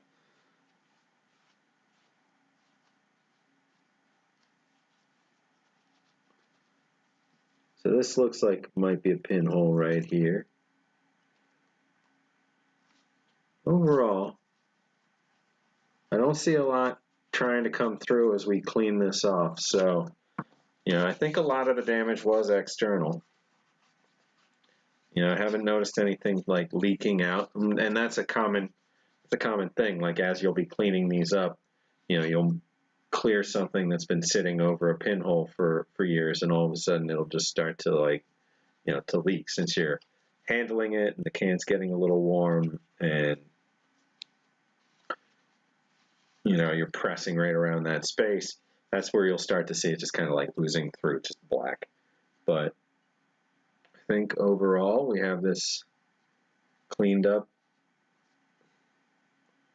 all the way around to the point where I'll be able to wax seal it, and now we can switch over to opening this one. Let's see.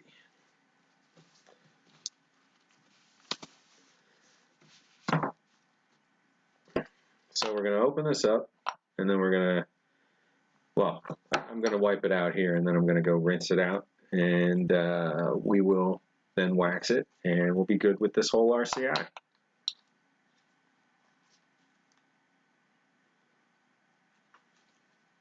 It's got that metal fruit smell that anybody who's opened from the MCI era and further back is probably pretty aware of. It's just not a great smell.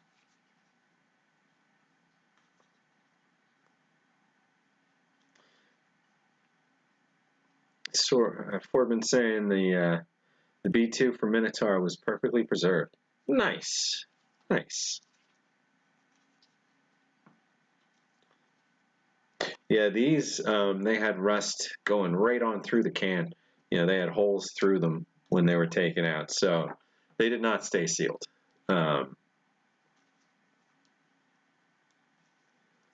So, I'm honestly very happy with what came out of both of them in the end. The crackers are even, still somewhat okay looking. All right, here we go. So just want to be careful with this. I'm going to do it from the other side as well, because I don't want to break the punch line. No, I don't want to break the punch out part. Okay. Ooh, it all stuck to the lid. So there's the other side. It's like, it's like old figs or Fig Newtons or something. This paste. It really doesn't look horrible for what it is. I mean, I wouldn't. No, I don't think I could make myself try it. It's probably not inedible. I mean, it is plum jam. It would have been pretty dark initially. Now it looks like it has lost some moisture, but overall, this isn't looking too bad, and I'm not seeing daylight yet, so this may not have been the source of any damage. Now we're going to unscrew that, separate it, and I'm going to try and oh, okay. So this is just a piece. All right, well, can't help it. Just going to interact a little more hands-on with this. Ooh, buddy.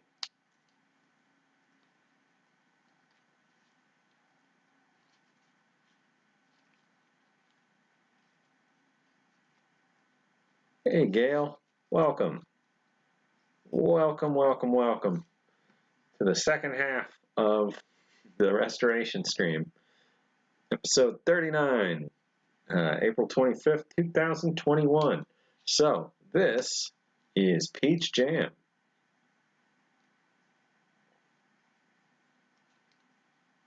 Sorry, Plum Jam. Plum Jam. So, this is Plum Jam. Goodbye, Plum Jam. Ooh, that was a bad idea. Now it's all over these gloves. But that's alright. I got other gloves. I might want to stop for a quick snack or something after this jam cleanup anyway. Whew, alright. So, I'm going to open this out, going to scoop this out, and then I'm going to try and rinse it out. and see how much is left at that point. Oop. And then we're done with this RCI. Oh yeah, Gail. Been a ton of fun. We got sausage patties cleaned up. We did a little bit of trying and gave up on the unknown bloated rust pile that might be several things. And then we moved on to this almost forgotten plum jam. All right, let's see. So, I'm going to switch to this, and I'm going to take you guys over to the sink. We're going to try and clean this out over there. Oh.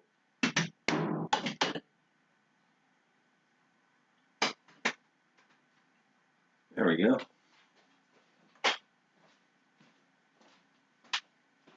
Won't be able to see chat for a moment, but that's all right. Just going to work on this. So, making sure.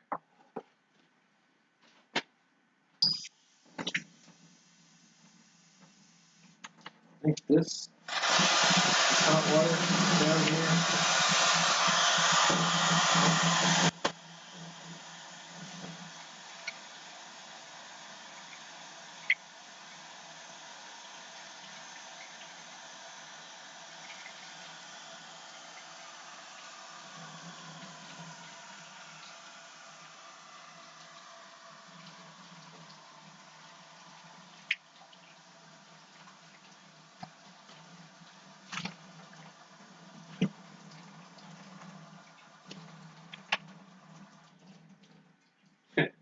Just stops.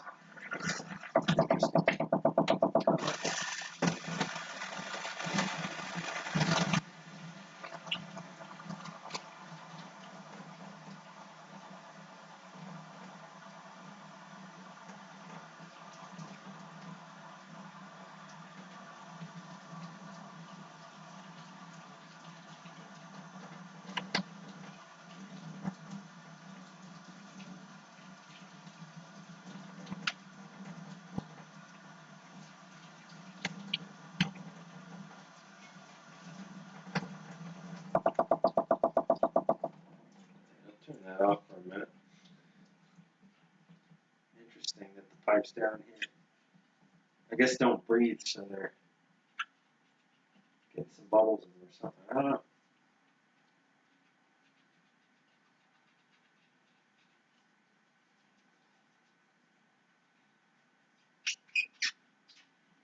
Just clean it up nice. Really doesn't seem bad in there. There's a really caked on section right here that could be because there's a pinhole under it, maybe not.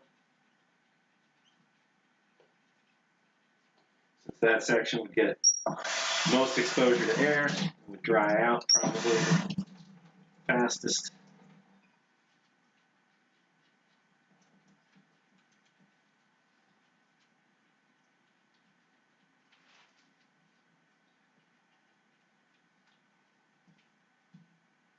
The little hunk just fell out.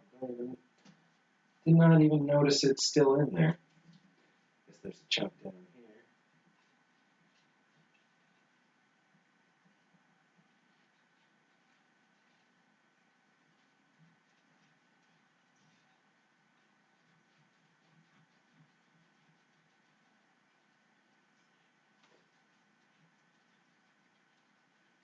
Another chance to point out how, see, I mean, like, just, it's not sharp. How happy I am for that. Can't tell you.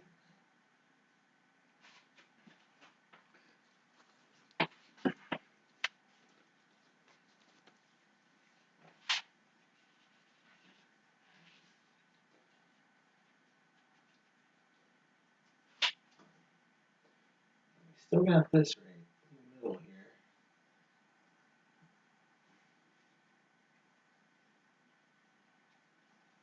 Almost.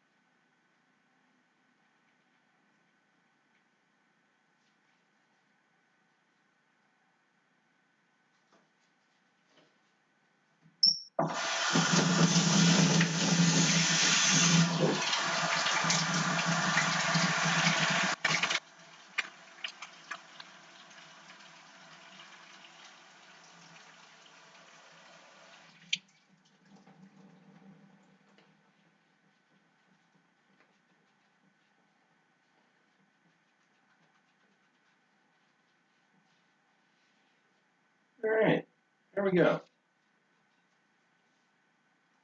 A little tiny rust on the bottom of that one, but not much. Now we got the lid, and then we're done with the RCI.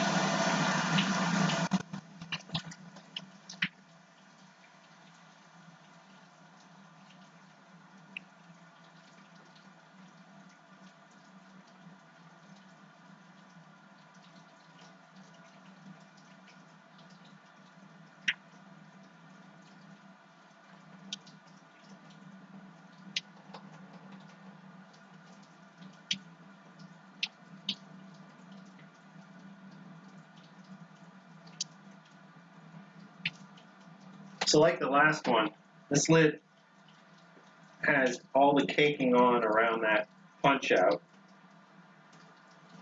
Again, that's where the barrier is thinnest, and that's where the material is going to dry out, break down, etc. first. So we're seeing just a little bit eating through some of the metal around the edge of the punch out section. Just trying to get as much of the sugar as I can off.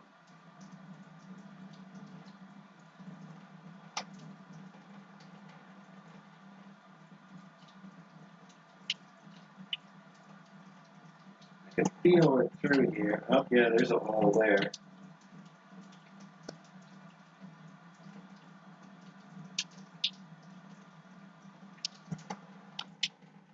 Alright. For the most part though, it was in pretty good shape. So, just going to grab some paper towels, pat this dry, and then come around.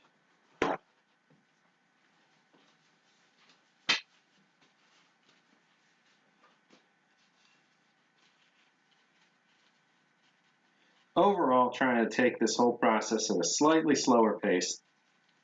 Just making sure I'm careful, not dropping and breaking stuff.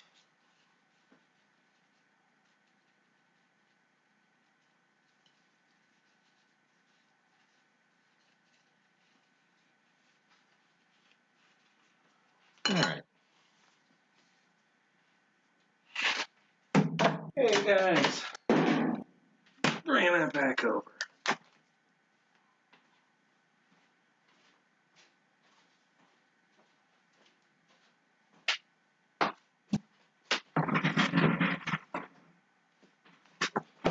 Okay, so this is what we ended up with. You know, you can see there's a hole there, but other than that, you know, we've got a good lid. You know, we've got most of the punch through on line and pry out text still there. That tends to get covered up with the rust and isn't generally left behind. So that's nice. So now we're going to put some wax on here, and then we're going to call this one finished. Though I know I said shooting for 5, it looks like we're already 10 after. So there we go. Almost, but better slow and steady. So you can also maybe make out, yep, there we go, that those 2 spots I was working on the bottom are in fact holes going through. So yeah, wherever it's going to be caked on, you know, really, really dark, really dried out when you're cleaning the insides of these cans, that's going to be where some air got to it, you know, punched its own little hole through. All right, going to try and get the rim. The rim is all sorts of rusted around this inner edge here as well. And that's the same reason. That's where the metal's folded and stamped and at its thinnest.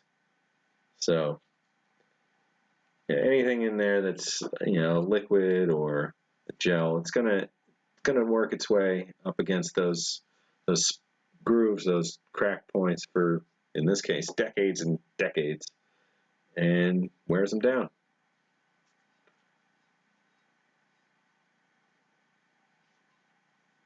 Just slowly converts some of the metal into rust.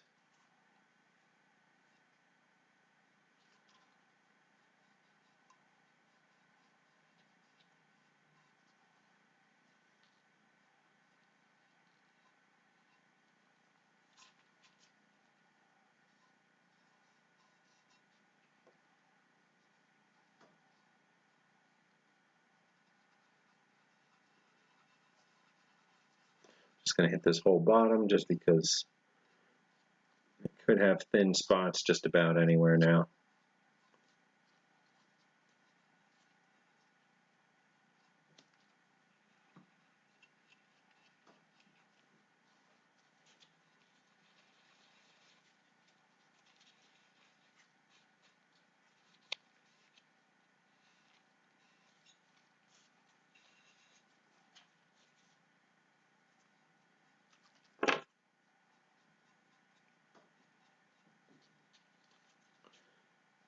Sorry for the dead air there. Just, you know, lost in restoration bliss.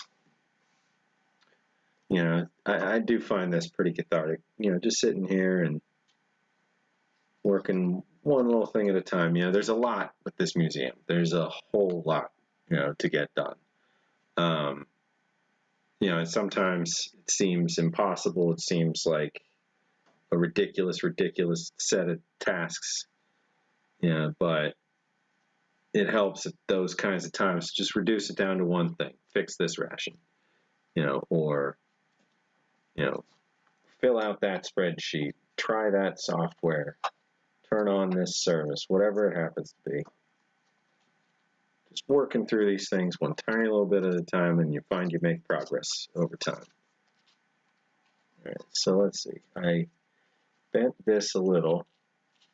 Whoop, scared myself. Bent this a little when prying it out. I just need to get it as flat as I can again, so that that's not the weak point putting this lid back on.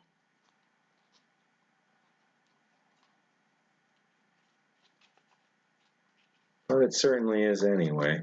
So let's see. This side, just a little.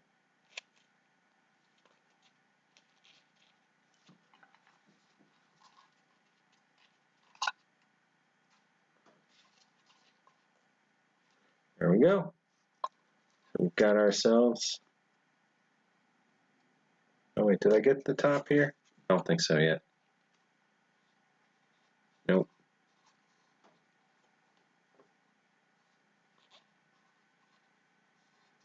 Yeah, it looked a little too red.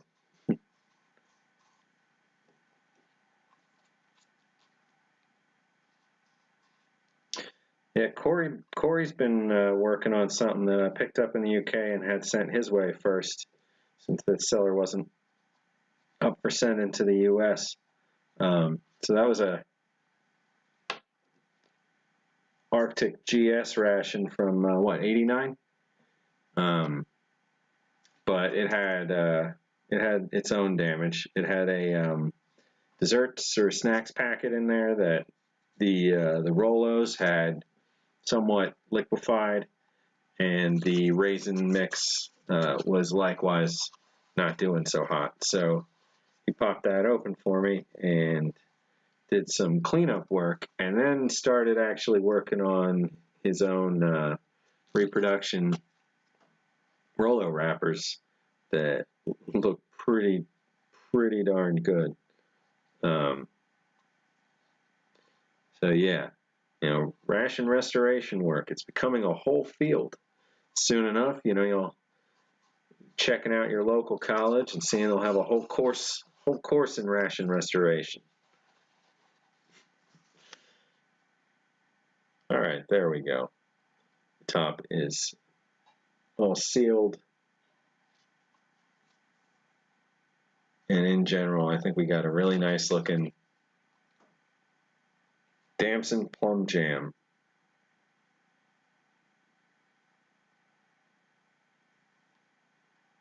There we go.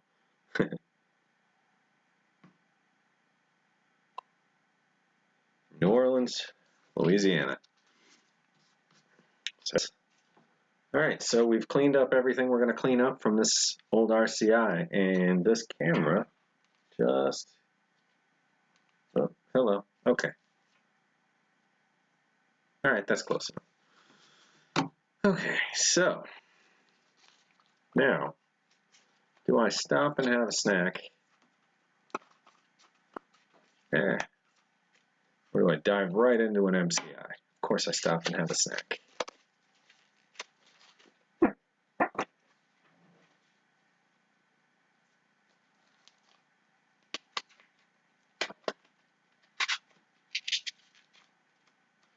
Oh yeah, and swapped out a bug-eaten piece, man. That's nice of you. That's gonna look great in the museum, like in in the improved condition you're leaving it in. Ooh, all right. Let's see. Gonna wash my hands anyway. And then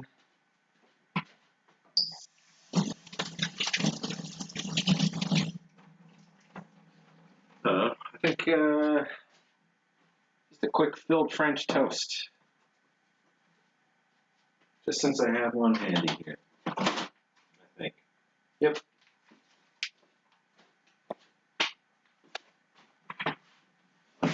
Oh. Well, actually, here we go. So, got a filled French toast, shelf stable from Bridgeford Foods, packed in 2018.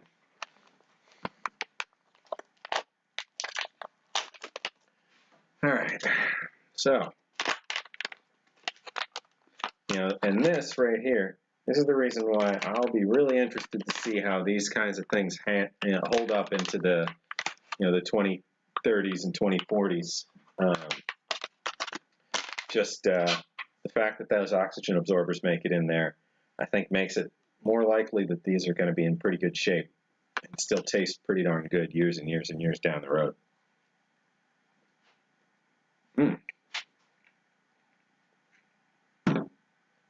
Definitely a big fan of these. Well,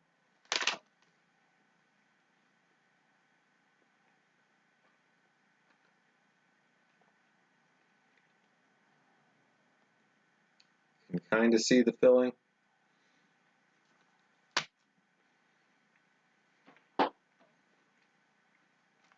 Essentially, just think of this as a great big thick Pop-Tart.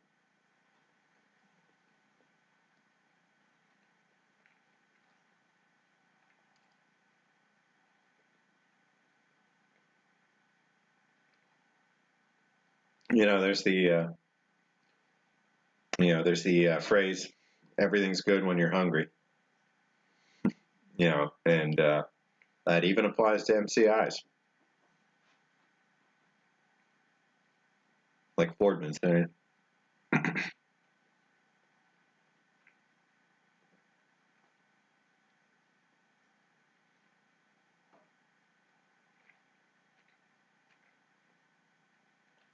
Normally I just put this down and chat a bit and come back to it, but got to glove up and go back into awful town.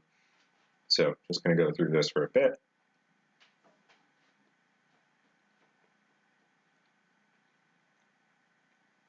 I wonder what we'll dive into next. We've got 5 over there. And I've got quite a few in the lower shelves behind me of all kinds of things we need to clean up. But we're going to probably start with some of these 5 sitting over here. Hopefully get through 2 of them.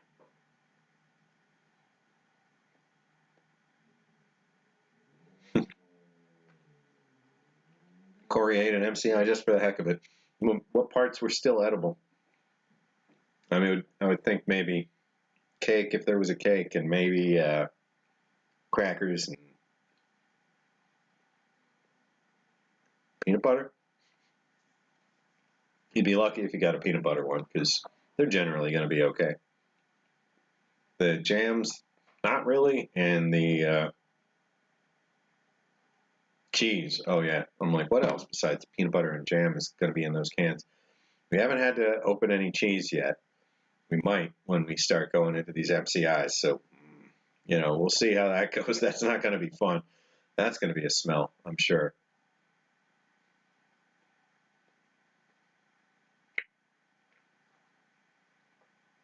Yelling at me.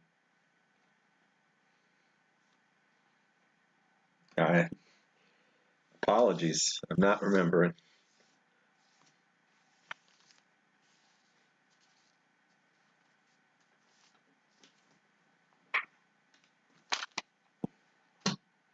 Let's see. Okay. So.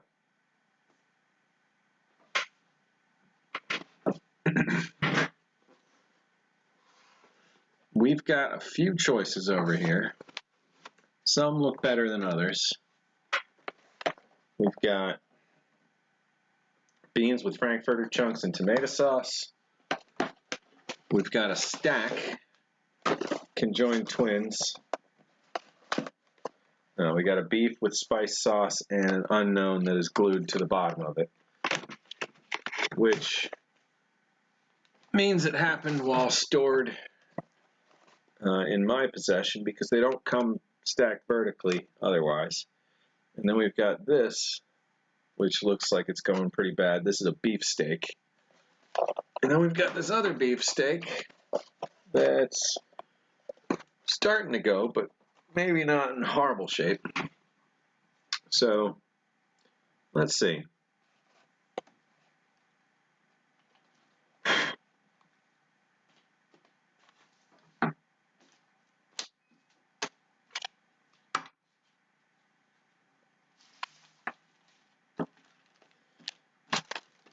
Just clearing some space. There.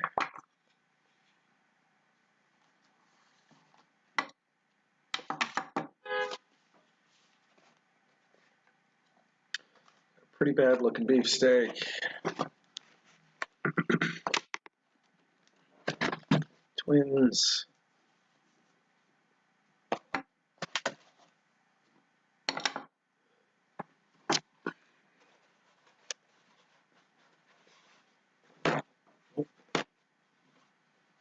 All right. Lay down a working layer.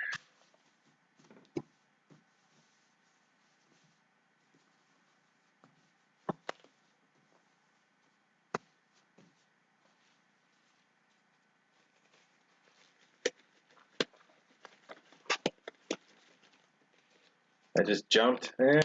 Could be a streaming error. I am in my basement, like on the Wi-Fi, so hopefully it stays connected. I'm not seeing any packet loss on the stats in the streaming software, but that doesn't necessarily mean anything. Things could be less than perfect. There was a honk. I did jump a bit. There was a car beeping right outside. Yeah. There we go.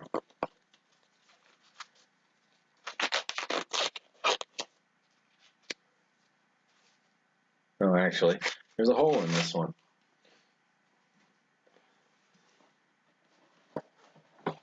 Don't want to defeat the purpose.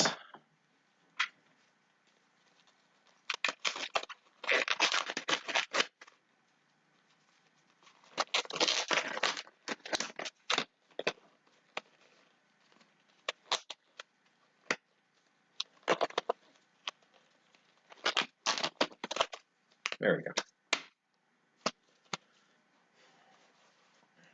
So, I'm thinking we're going to dive into the worst looking one, this B3 unit beefsteak, this beefsteak with a B3 unit. So just off the top, there's some crud coming off. Let's see what we got inside. So this was packed at Conpack in New Orleans, which, let's see, nope, that's Barmer Foods. Barmer Foods is also in New Orleans.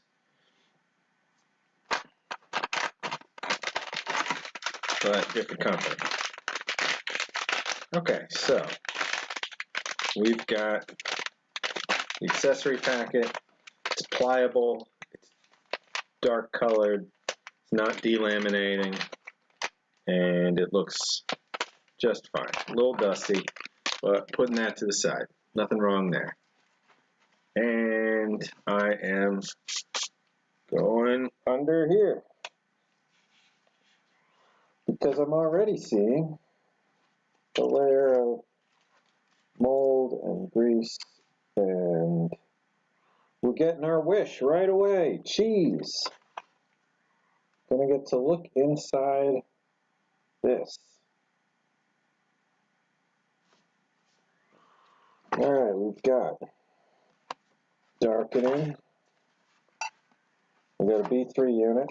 Got a B3 unit. There's some sludge on the outside, some cobwebs, but no holes. We've got a divider. It's probably snap and half brittle right here, so I'll leave that. You know, that's still a workable divider. We've got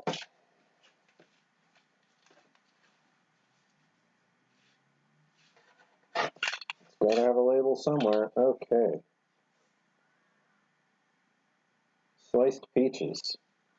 Just a maracas now. And beef steak with gravy.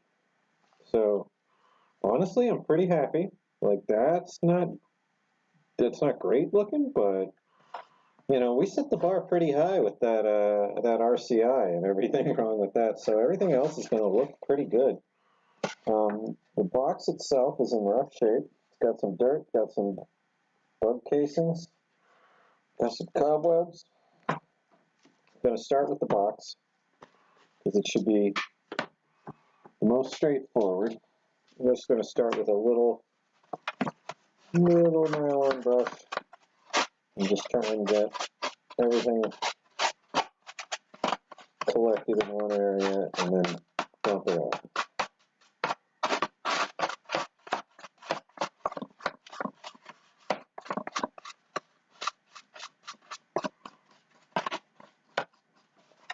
All right.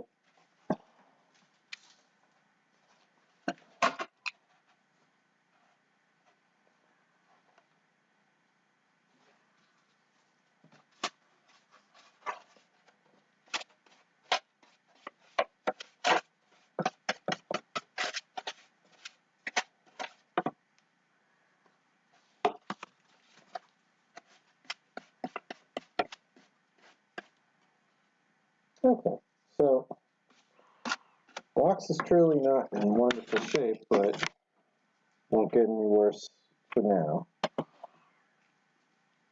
We've got bulging on this side, but this side, also bulging, but potentially more workable. We'll get to see how this process works on a bulging one. This should be cleanable. So I'm going to try that real quick with this sponge.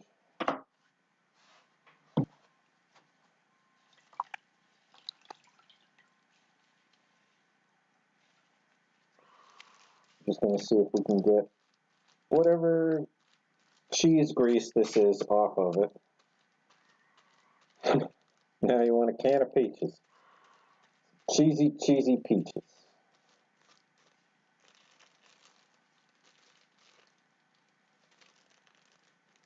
I think some of it might be on the inside.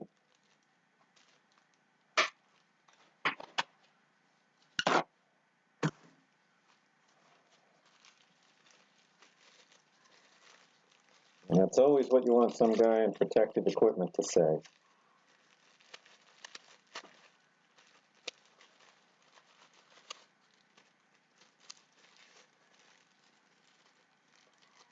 Alright. I think that's okay. So I'll put that over with the accessory packet. Alright, now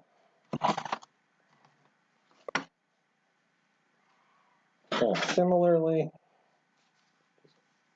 give a little brush down of cheese. Ooh, that's like just right on bursting through. Like it wanted out. It wanted out.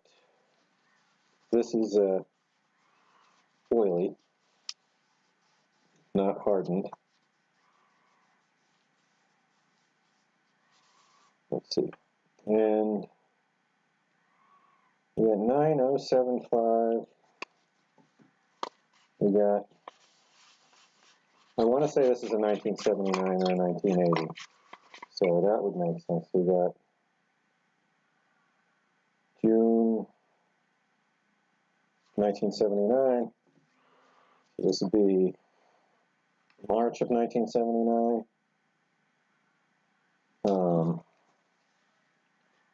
And then this,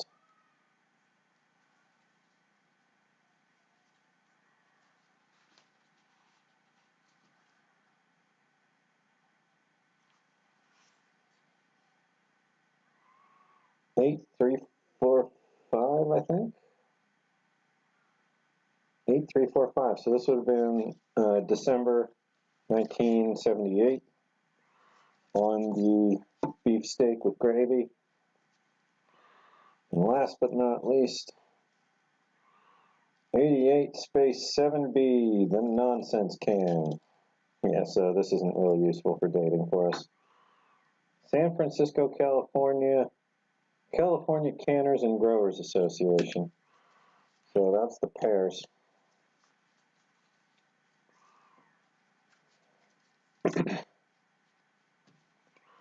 So this B unit, it's got crackers and candy in it. This is going to be fine. May just leave this sealed for now.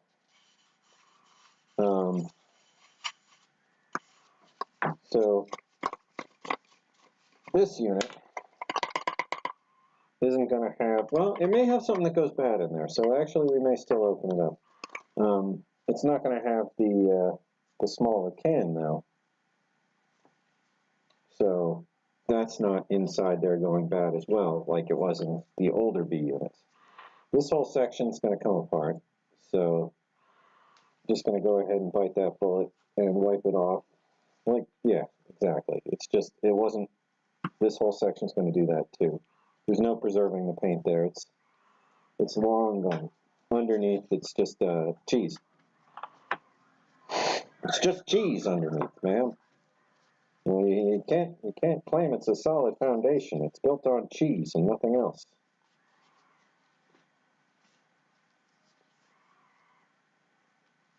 Did I say pears? I very much meant peaches. I'm sorry. Sliced peaches. All right, so we've got some holes coming through there where the cheese has been escaping. I don't smell anything yet, so I'm lucky there. There's another hole there.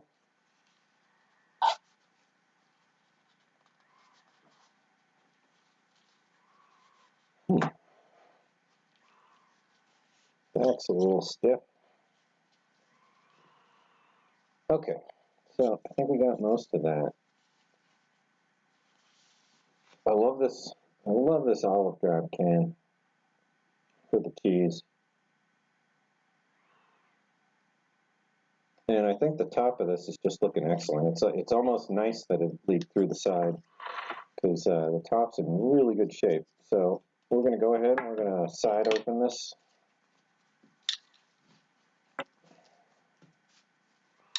So there's no rust spots around that I'm going to have to really worry too much about. So I'm just starting anywhere.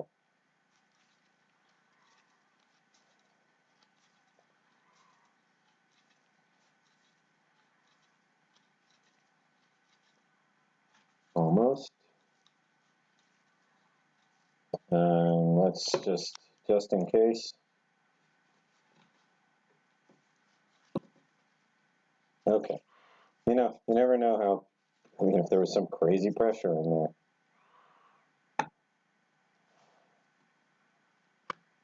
Okay, so, moment of truth. Gonna release that. And let's see what's in here.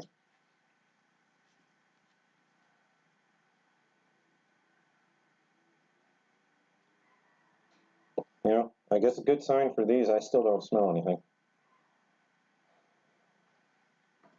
You know, it's very orange. I'm honestly very surprised. There's mold in there, a couple spots. Cheese mold isn't necessarily always harmful for you. There's a lot of cheese molds that are completely benign to humans. You see, the thing is whether or not the mold or fungus is going to be producing a byproduct or a waste product that's harmful to us. As a for instance, pretty much all bread molds are harmful to us, but not all cheese molds. Most cheese molds are actually okay.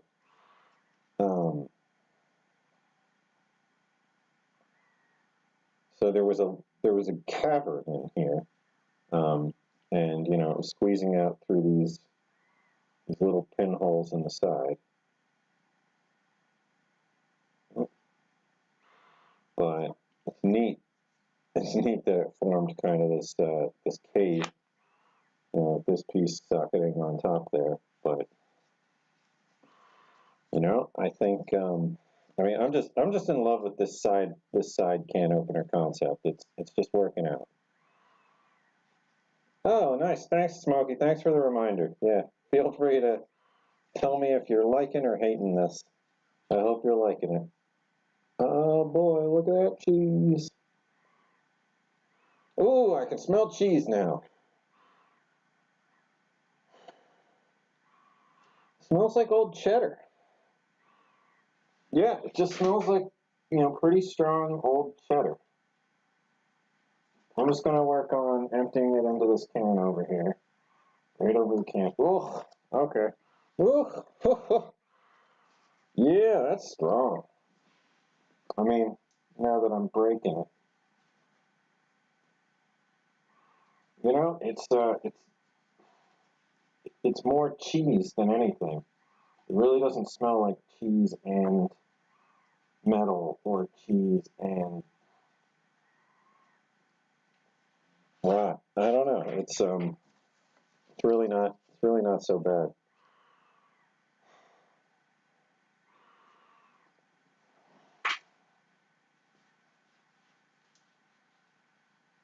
Just gonna do my best to clear this out, and then we're gonna do another under the water in a minute. Although actually, I think I'll probably open up the beef steak as well, and then we can wash both of those out at the same time. You know, I'm really surprised. There is, you know, a good deal of very orange cheese in here. It's all moldy. Like, the more I dig into it, it's all moldy.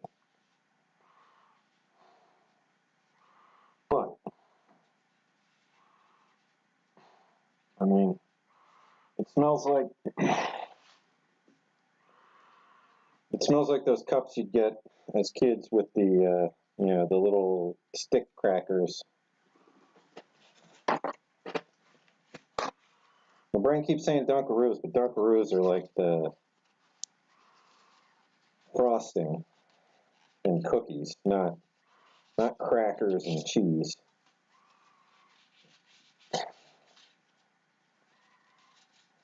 I'm sure somebody will know what I mean. Huh.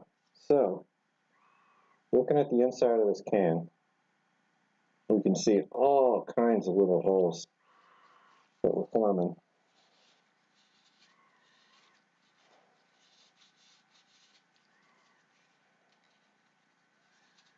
There's little concretions everywhere that don't want to let go, but only on the sides.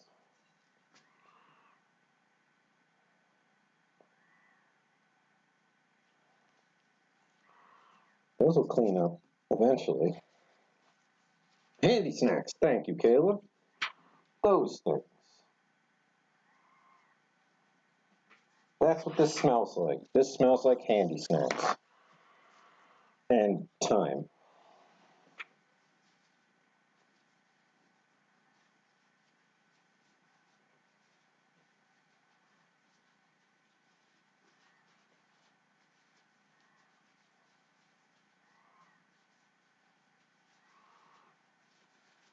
Alright, so this lid, I mean the inside of this whole thing has this really, really interesting tan, enamel on it.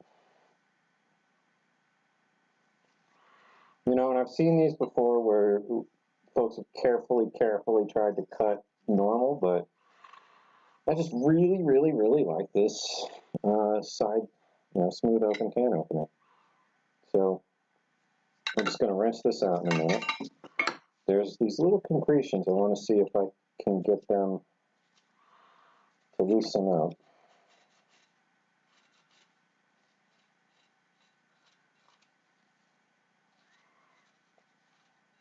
Oh, add a little water in. Now we smell some of that. Ooh, some of that less than pleasant smell. So this, it is actually metal under there. It's like it did rust up a bit. So, okay, so I'm going to put this to the side. And we'll rinse that in a minute. Whew. And then we're going to tackle this beefsteak with gravy. Doesn't feel like it's turned to crunchy dust yet, but it's turned to something. Alright. We've got an hour and 20 minutes. I want to get through at least one full MCI.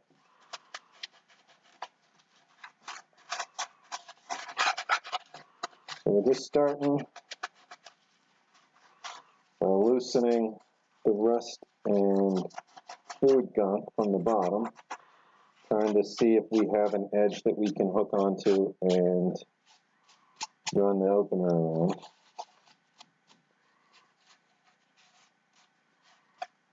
And it looks like we do. There's that patented post.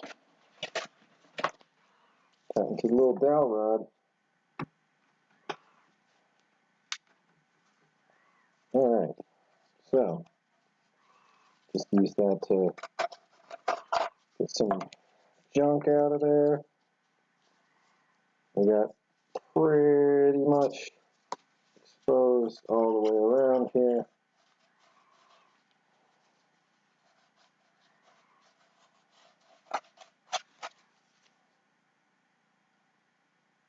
Almost. I'm just going to use a little bit of sponge time. See what we can clear off here before I open it.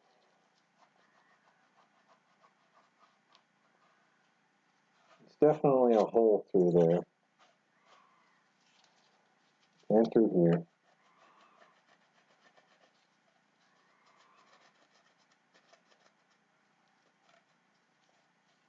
Yeah, that's just straight up hole. Alright.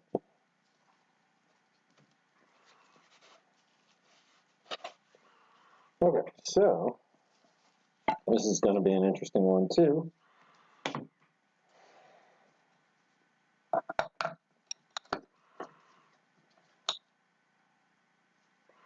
It's not enamel, it's just hard cheese. It very well may not be enamel, I'm not 100% certain, but definitely not a cheese layer. I like the color of it though. We're talking about that tan layer in here. Yeah, it does look like enamel paint. So here we go through this. This is the rust spot.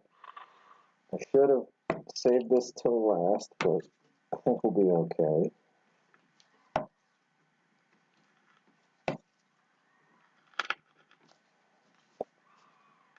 It just made it through the worst of it.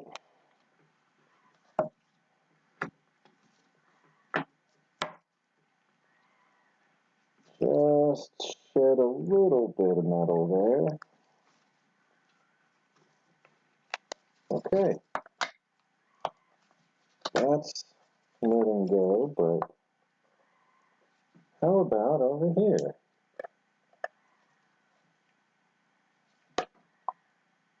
Oh, there's like a glue layer.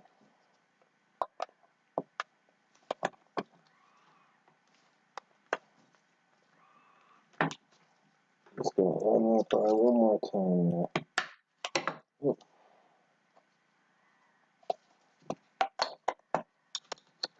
All right. Got one more point of resistance right here. There we go.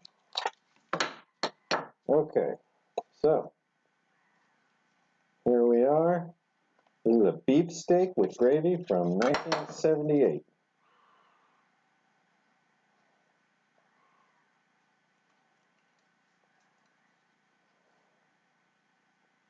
Oh, look at that gravy. All right, so that's not wanting to let go exactly. Oh, so this is still got some moisture to it. Beef steak with gravy. All I can smell is cheese, so whatever this smells like hasn't overpowered just yet. So this has, this has got give to it. If you guys can see, like, that's got give. That's still some kind of meat medallions. It does have this this mold cluster, and I am getting rid of it. But you guys get to see some good canned guts and stuff today. All right, so this is going to need a solid rinse out, but I think we got a good open there. And this is going to need a solid rinse out. Let's see about opening this up too. Okay, so this is very thin. This is very thin. Gonna do what I can to take some of this sludge off on the top. Whew. Whew. Ooh, jeez. Ooh, buddy. Ooh, buddy. That ain't the greatest smell, but it's not so bad. All right, we're gonna try and take some of the caked on remnant sugar away here, and then we're gonna tackle this upside down and bulged and see, if the bulge can be beaten by the the can opener. There are a couple spots I'm thinking no. I look overwhelmed. No, I feel all right. Thanks though, Corey.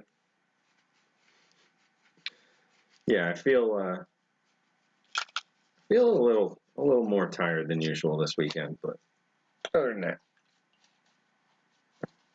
got up at a normal time. Shouldn't be too bad.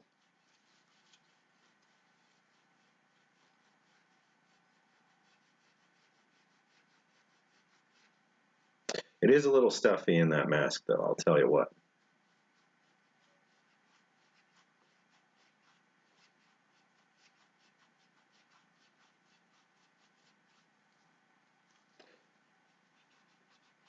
Quite a bit caked in there, but the paint's holding on this one pretty well, so I want to be careful, and I want to see what we can do to open it, because, the paint on, in this case, a Peaches can, generally is going to flake off, or have all kinds of pinholes through it, or the whole can itself is barely holding together.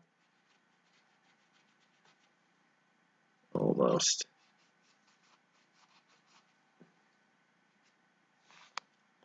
Almost.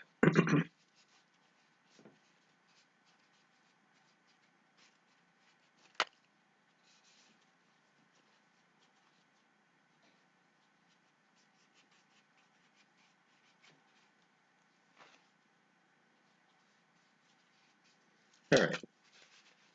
So, this edge is pretty bad. Gonna try and tackle that.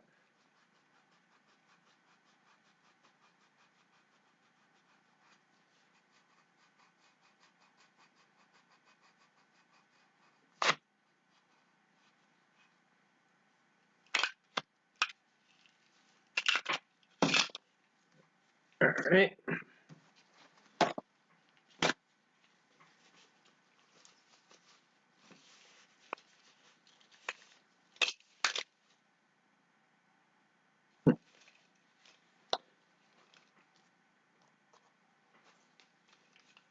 Okay, so we're going to try and tackle it, but there's this bulge point and this bulgy bendy point set that I'm a little concerned about, but we'll see how it goes. So there's a good amount of crushed cheese in here now that I'm looking at it. So I'm going to go ahead and swap this out again, or just, no, I'm going to swap it out. Don't want to press cheese into anything.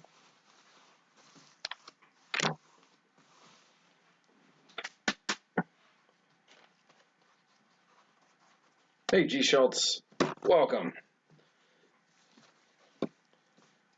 to the continued restoration efforts. We finished up the RCI, and we are working on an MCI. Well, that cheese, I can still smell that cheese. All right, so I'm going to start right in the middle of this bulge, because maybe I can straighten it a bit just by clamping on here. And maybe I pop right off, who knows?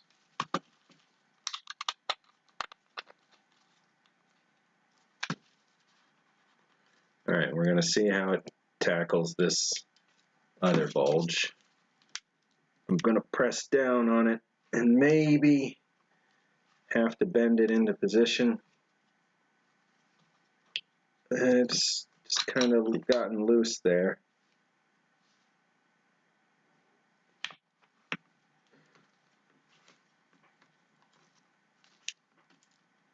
It doesn't seem like it's going to love that section of the can, but we'll skip over it, come back there.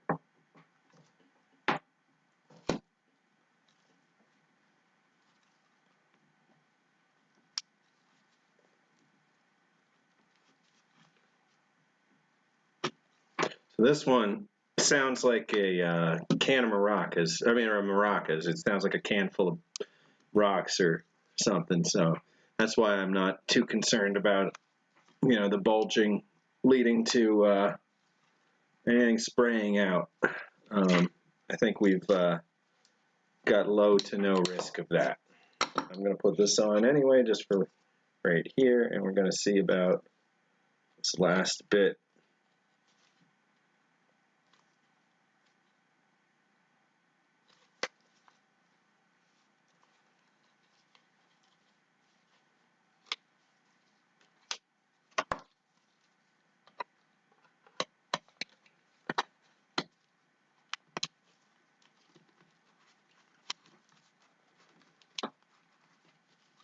It's going to charge it. Nope. So almost up to there. Doing pretty good, but this section not so much. That's all right. We can still work with that, I think. So all around this edge where there was that other bulge, pretty much just tore the lip off.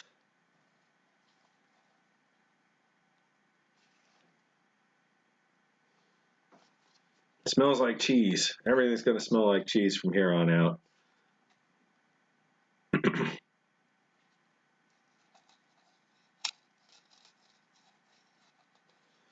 Whew, I mean, I think a bit of that cheese might have been tryable, but the mold, I don't know. It would have to be one that has no pinholes. I mean, it smelled like cheese. It looked like cheese, but it was probably rancid. It was almost certainly rancid. All right, so what else can I... Almost thought somebody was knocking again. I'm just going to try and run over this region. Take a couple passes at it. Well, I got further that time.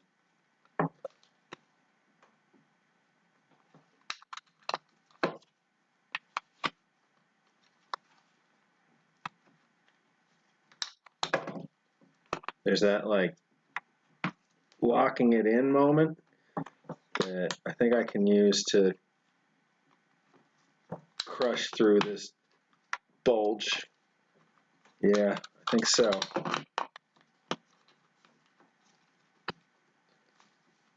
There we go.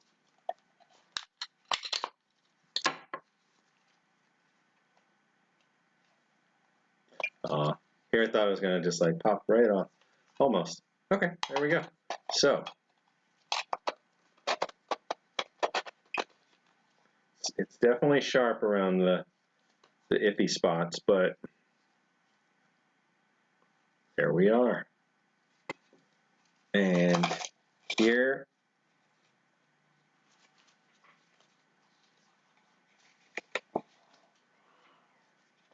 here are the peaches.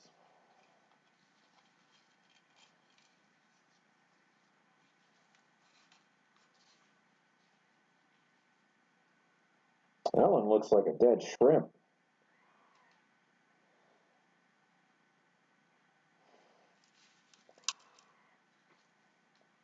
You know?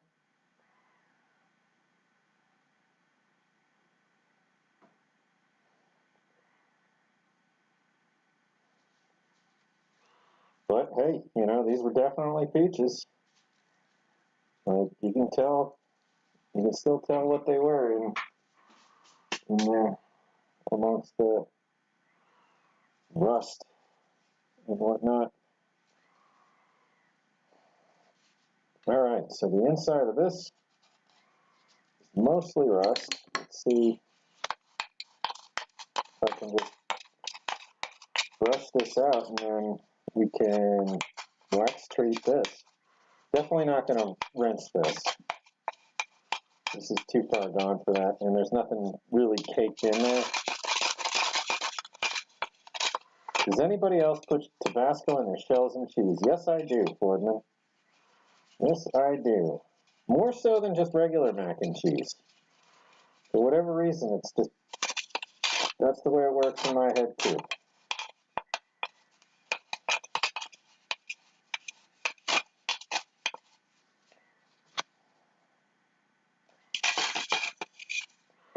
Okay. So, probably aren't going to be able to, oh, no, you can't. It's like one of those, like you would put this over a light bulb and it's going to shine stars all over your kid's bedroom or something. There's perforations throughout this whole can. Just slight, so that's another reason that I'm not introducing any extra moisture to this. But honestly, I think it was in really, really good shape for being a can of peaches. These don't tend to do well at all from any era. So that is razor sharp. There we go. So, going to try and get what we can off the bottom of this.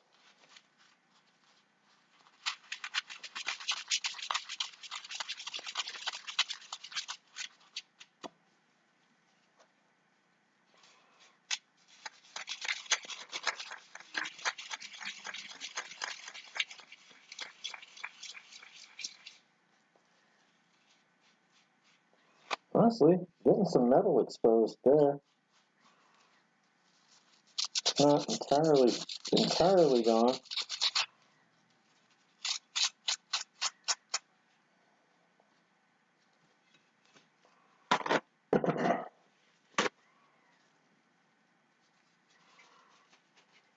Macaroni and jalapeno cheese spread. Like, that's the whole entree. You get it, and it's already jalapeno cheese spread as the cheese around it. I love that idea. I love that idea a lot. I bet it'd be terrible. No, I don't know, but I'd try it. Okay, so definitely some sharp bits because of the breakages here, but that'll wax up. And that'll wax up. So let's get that part done. And then, this is in great shape. Crackers and candy. I might open that last just to see what it is and maybe try to eat it.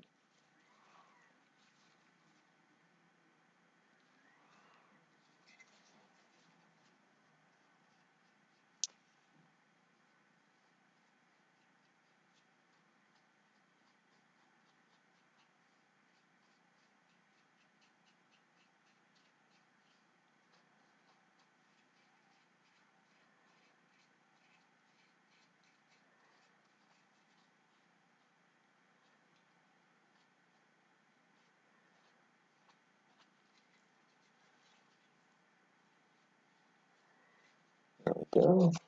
Let that soak it in for a second. This, I'll give it a shot. See, there's gonna need to be a lot in here.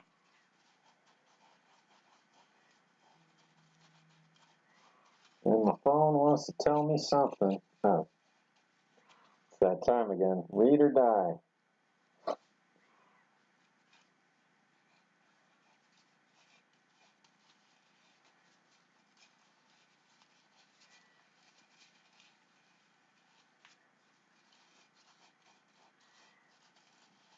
This is working out okay.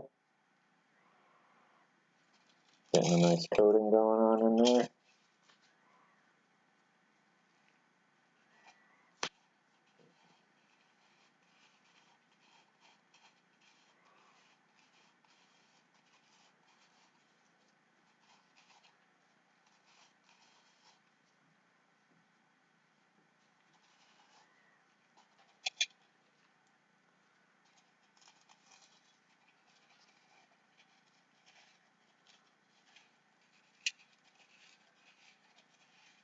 See, I definitely want to get on the other side of this all the way I can because it's very thin already. And I'd like to just keep that top, you know, like, it looks pretty good right now. Okay, so I think we got everything inside of it. You know, that top is still in good readable shape. It is bulged, but not a big deal.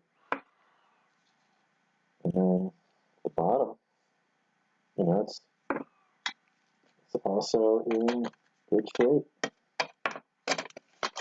And then having opened it up, kind of took some of the bulge back out of it. But overall, you know, I think it lines and seals back up pretty good. There we go.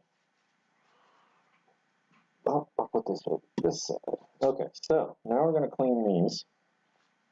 And then we're going to come back and wax them. So this time I'm going to carry the camera around the outside. Going on a walk.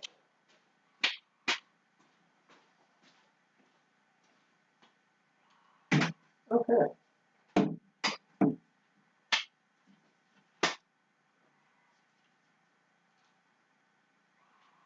What can you guys see? A little bit better than last time, I think.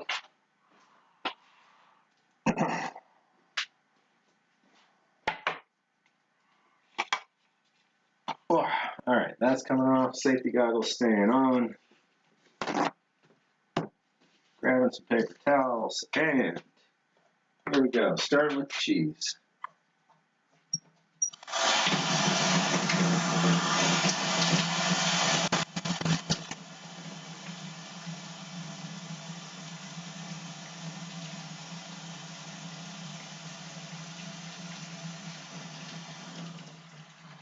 Sorry for the water noise, but just gotta let it get up to nice and hot.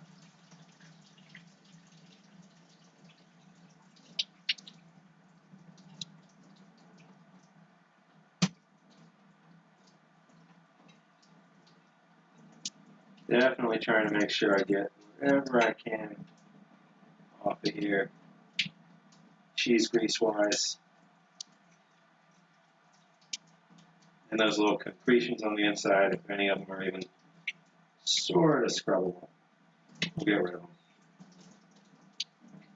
But overall, the enamel on this one made it really easy to just wipe off. So I think it was already in pretty good starting shape. Just really wanted to be sure. Don't want it smelling like cheese in the archives, you know. The wax has more of a industrial smell to it, more of a workshop smell, which is good. All right, now we're going to try this beef steak. So that's in much worse shape. Mask is going back on. And here we go.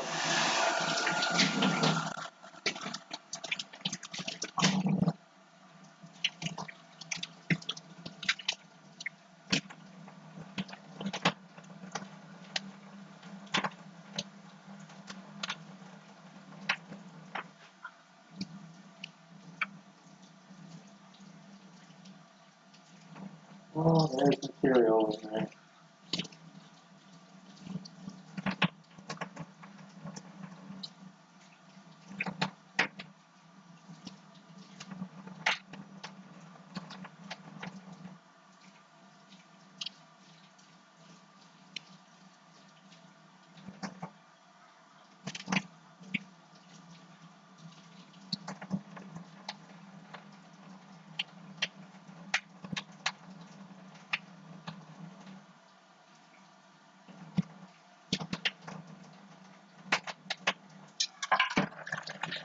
All right, so there is a heavy grease coming off of this that doesn't want to let go of anything.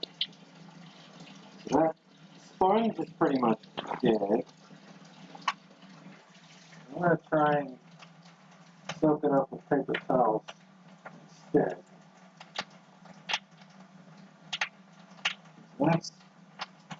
That's coming off as a very, very heavy, very red grease. I don't know how much of this you guys can hear, but, you know, we'll see. Ooh.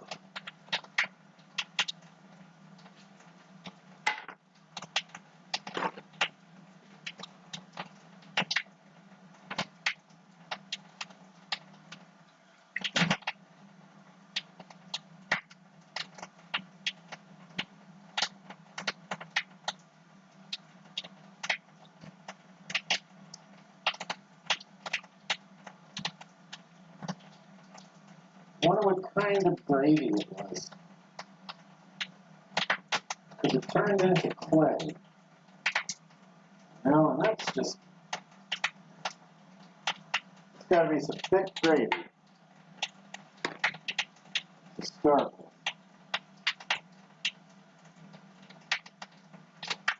So,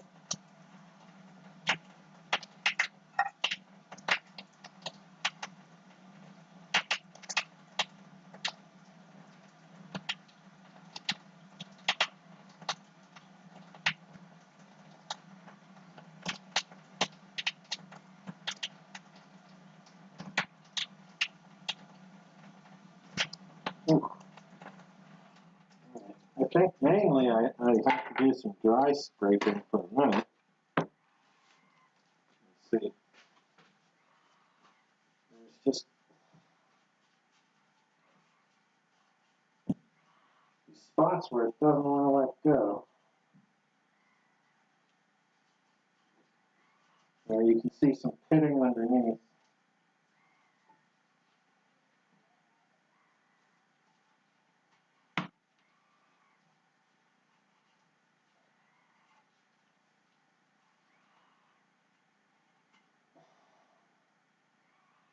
Overall, though, mostly coming out.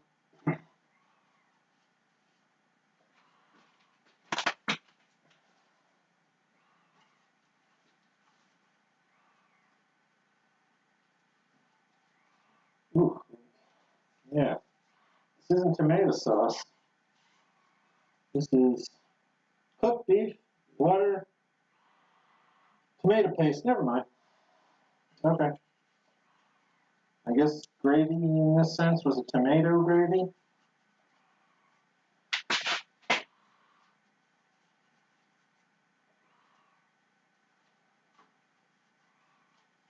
So that explains what I'm looking at. It's very, very dry tomato paste.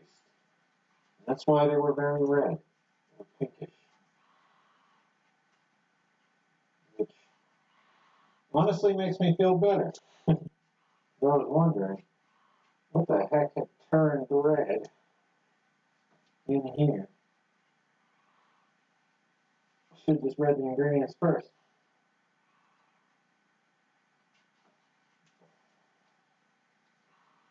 Alright, almost, but not quite. Some of the stuff, I'm not quite sure. I think I might need something a little better for cleaning up in these little tiny crevices.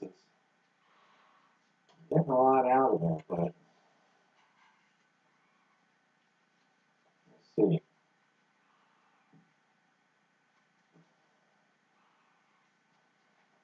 I'm glad the top of this can isn't given in to rust or anything, or else this would not be possible. There's still just this layer around the edge at the top that I don't want to leave in there.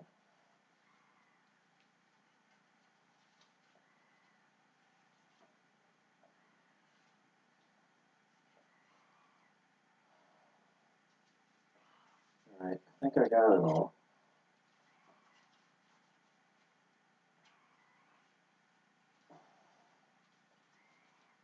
One last pass. Nope, there's still just a little more.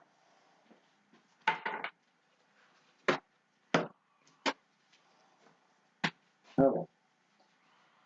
Almost.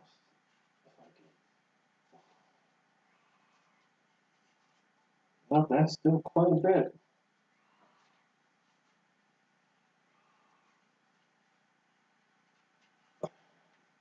Still quite a bit.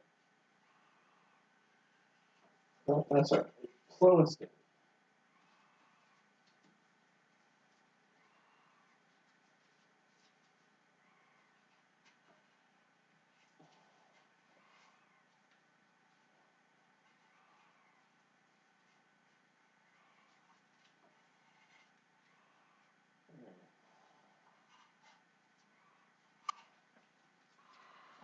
This will be on. Nope. Still, just get a little tiny bit. Alright. I think that's clean. Now we have the bottom to deal with.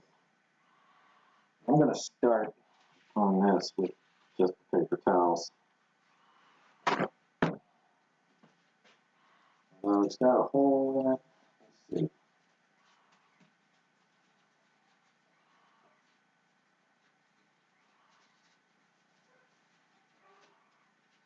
Some of this is greasy and coming off, and some of it's caked off. Just wipe what we can first. Careful about that metal staying over here. Alright.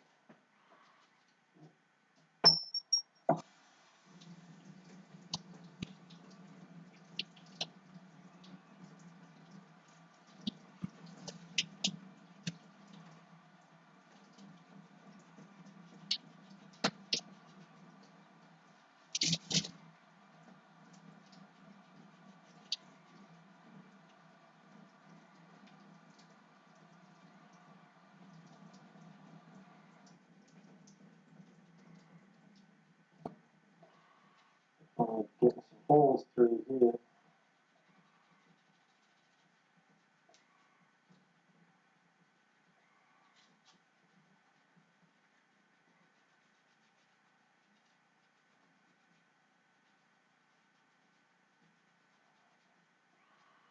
Let's go. That's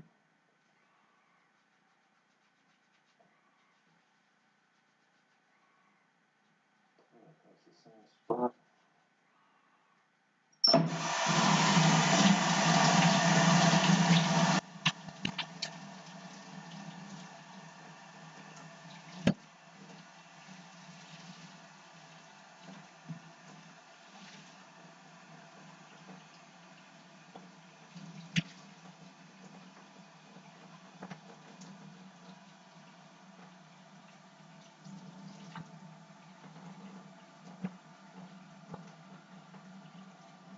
Okay.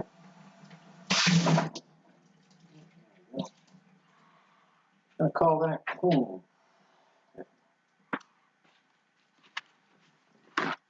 Still gotta rust proof it, and that section's still, I don't know, that does still seem like material. I should be trying to get off of there.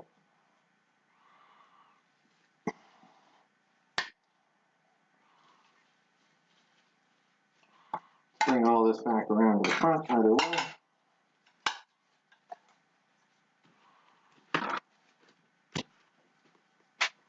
Oh, camera. Going on a journey.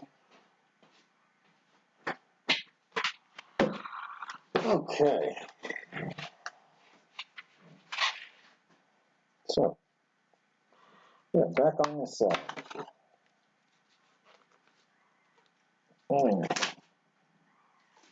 Water in there. There's nothing airborne right now, I don't think. Whew.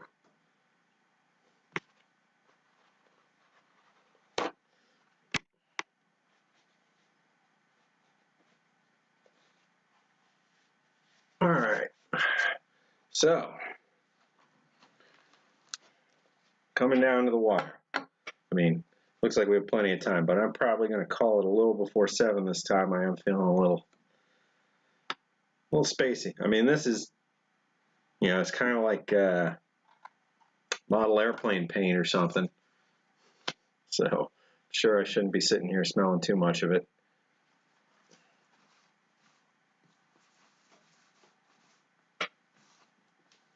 All right.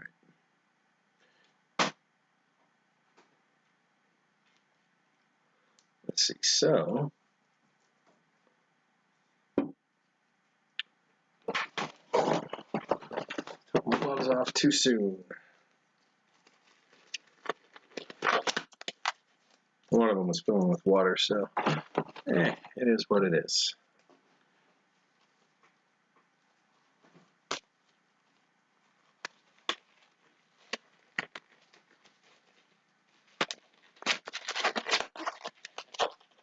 Fordman's saying he's too sick for church and then too sick to hunt. Yeah, I hope you're feeling much better tomorrow.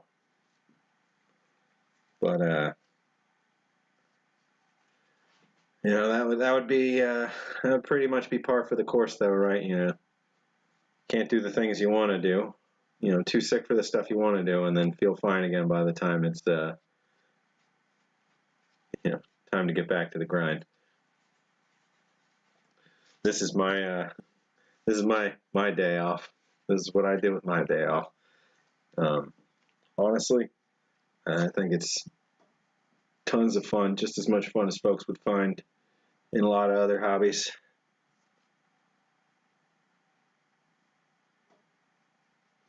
All right, just sealing up this rust. I mean, this is kind of getting down to a little science. It's starting to have a procedure here, moving through. Just clean, wipe, wax. Next, Let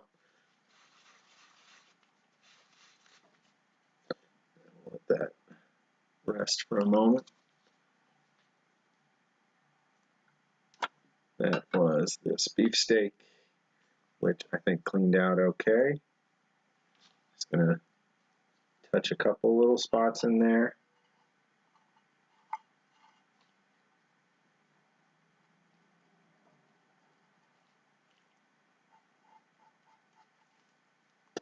And As with a lot of these things, I thought for a second I could see some daylight through it, but not the best angle.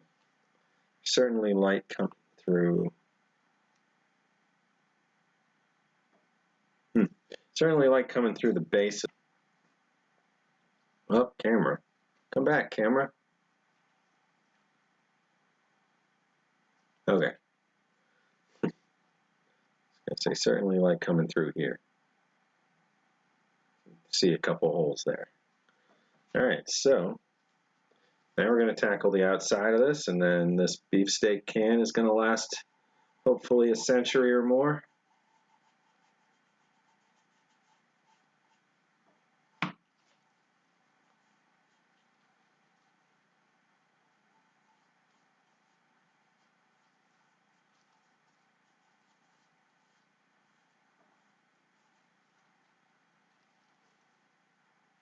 There's all kinds of little bits of rust damage on this one, so I'm giving it a pretty even overall exterior coating. This section right here, though, is definitely the brunt or the bulk of it, so just gonna make sure that's good and coated.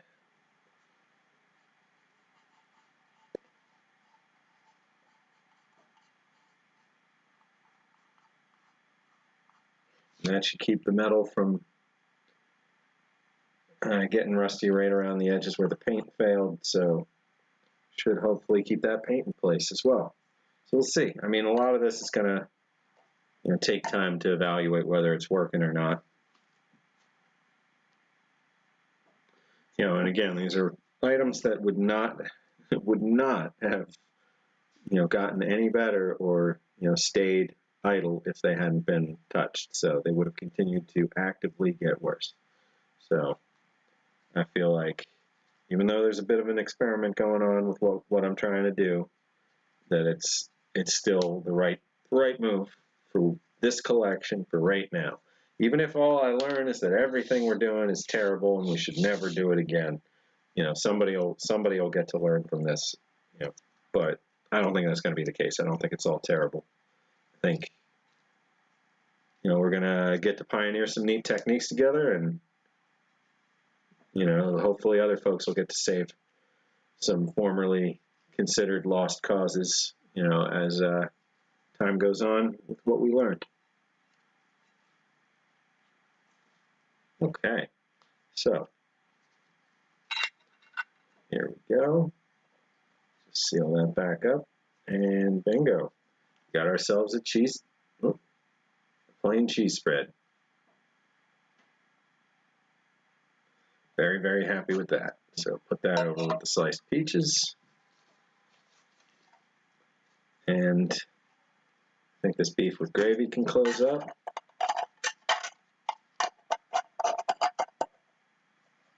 Just need to figure out where it sat before.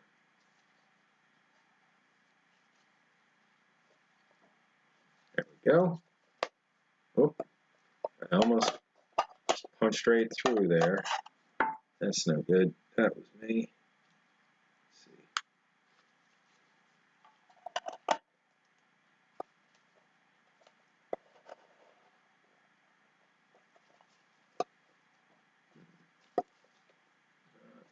There we go. Well, maybe. But hey, beefsteak with gravy. Did I get that part? Yeah, I got that part. Sealed up nice. And then we've got enough time to open up this B3 unit and see how it goes. All right, I'm sealing up this wax. I'm going to move this water down to the floor and clean up this here surface area. Whee!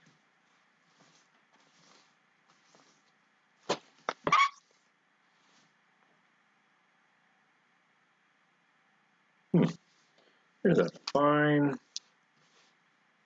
coating of, I'm thinking it's probably paper towel. It's little fibers on everything. Didn't open up anything asbestos.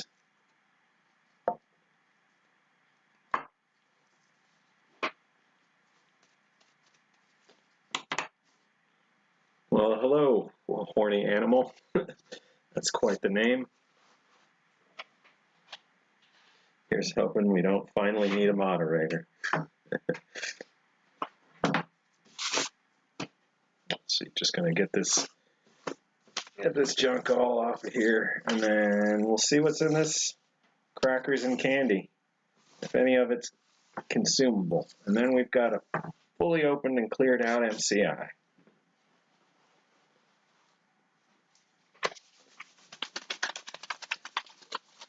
All right.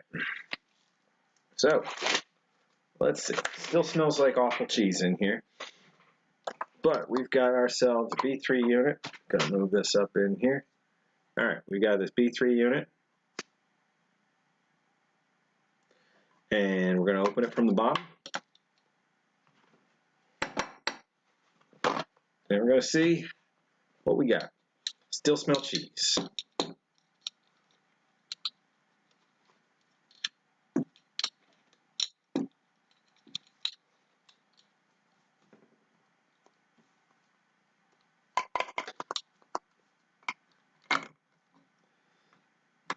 All right, here we go.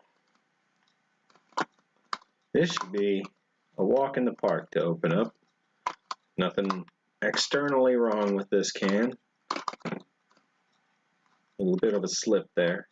So we'll see.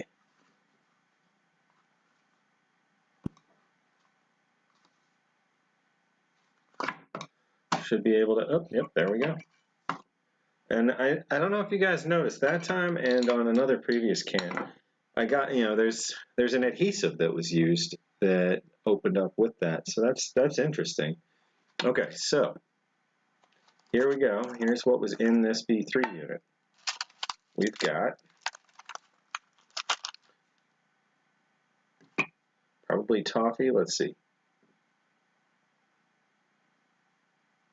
Candy chocolate disc with toffee enriched sweet, 2 of those. And we've got 4 crackers and salted ones. Let's see if we can get an okay look at the salt. Sorta, kinda. So,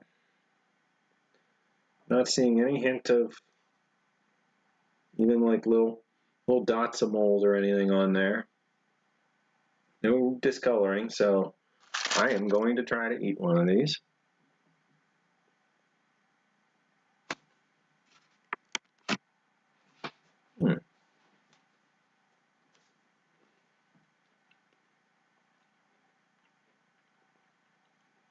Oh, wow!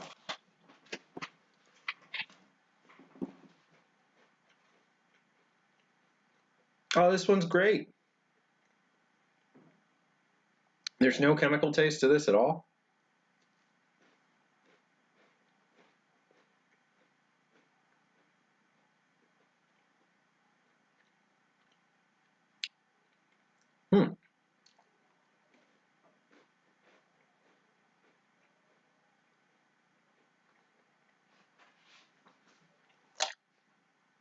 June 1979. Those are great. Those are salty. They are buttery, which makes me want to try this chocolate disc. I mean, this chocolate toffee disc. So let's just take a quick look at this.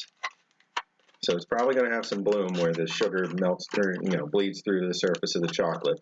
There's almost no way you're going to avoid that after all this time. So I see that happening. It smells like chocolate. I'm going to have another cracker just to let that settle in before I try that toffee disc, but I'm trying that toffee disc.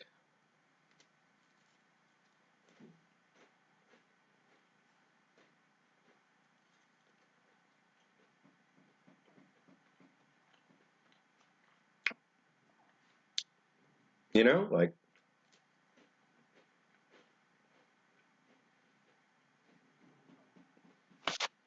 this one was sealed really well. There's no hint of anything on the inside of the can, damage-wise. I mean, and why would there be? other than maybe if the chocolate had leaked and gotten out and gotten against the can, there's really nothing that should change the state of the can. So there's like the slightest mustiness to this one.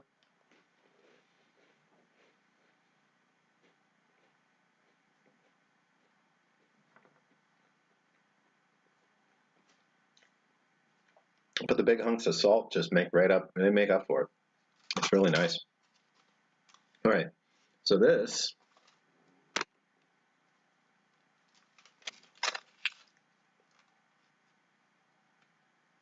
let's see. So this is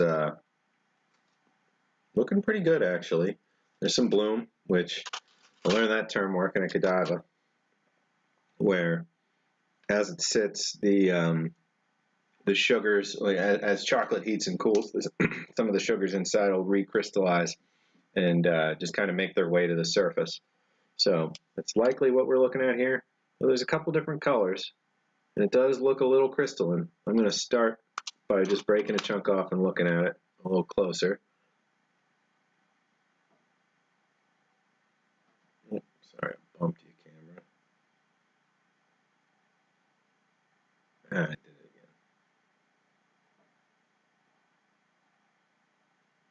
Just see if that'll focus or not.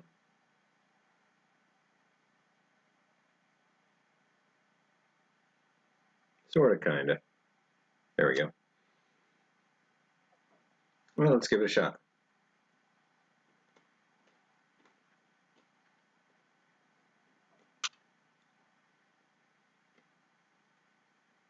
I think this is going to be bad. It's got that, no, maybe not, maybe not.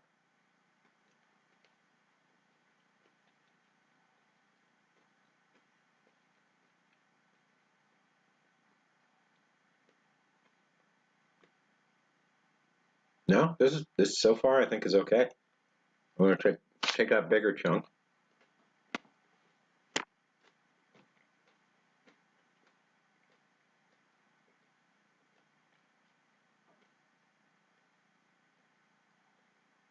Oh wow, I think this is good.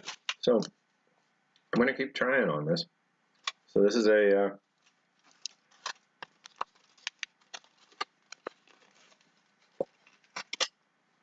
ooh, back is starting to slip there. My back, ooh, ow.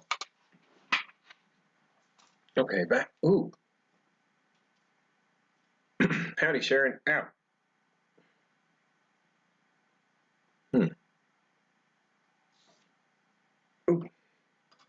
Okay, gotta be careful. Apparently I can't reach around the back of the camera like that right now. Okay, let's see. Try and get a better.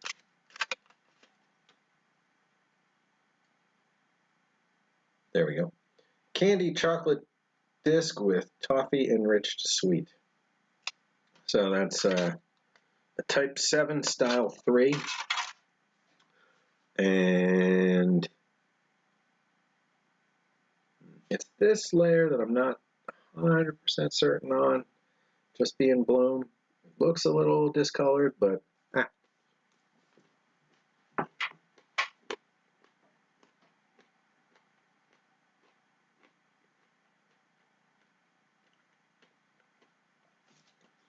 yeah, the B unit is always the most likely to be in the best shape.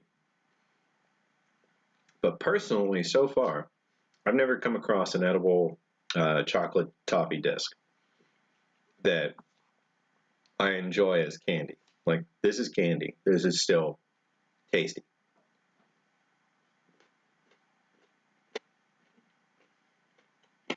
It's got a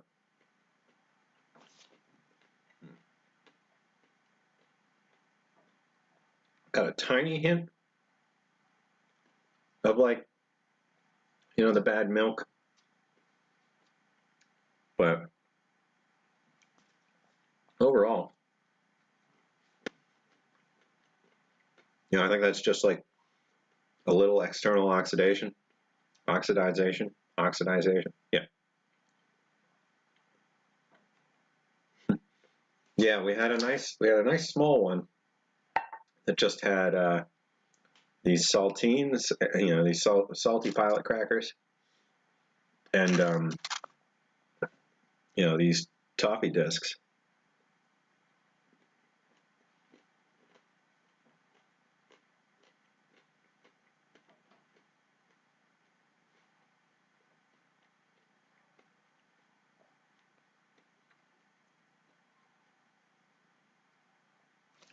And I could probably keep these foil packets and maybe make a wooden puck or something and put them around those so that, they can be displayed without the thing inside of them slowly rotting away.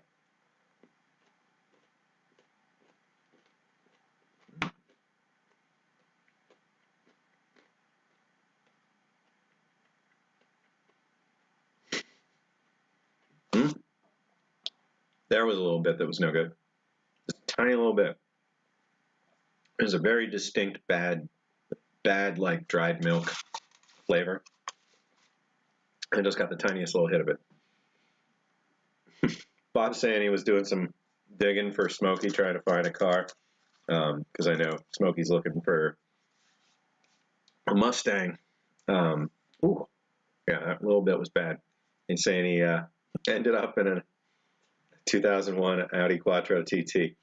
Yeah, it's why I try not to look for too much for other folks, because I tend to end up buying stuff for myself. Yeah.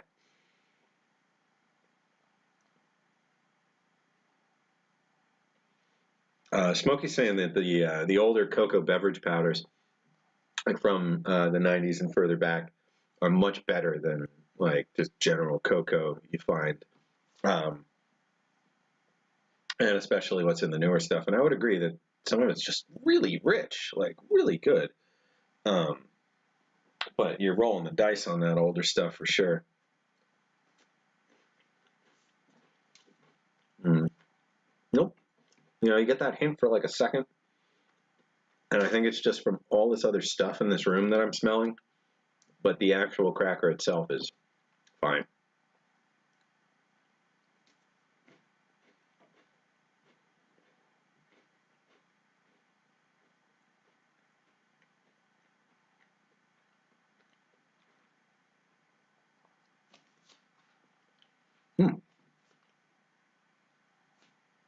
I'll have to let you guys know how this all works out, but so far, this B3 unit's totally fine. I mean, and yeah, exactly like you guys were saying, like this isn't the most impressive thing in the world. It's, oh my God, a 1979 B3 unit's acceptable. Because I mean, for one, it's pretty much the last or next to last year that they were ever made. So, it hasn't had to stand the test of time quite as long as a lot of the earlier ones. All of the earlier ones.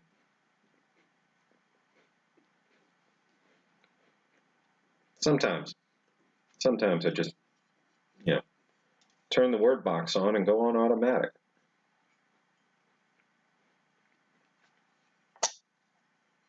I'm going to put these paper parts back in here too, because they're about as clean and white as I've seen them.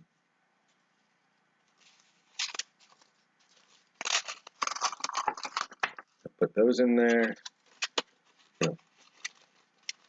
Hold this up for now. Lightly pop that in there. Let's see if this other one survived. I see some caking on here, but that could just be its contact with the can.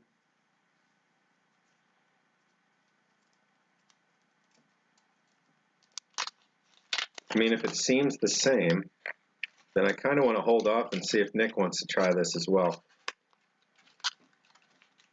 I mean, this just looks like a petri dish.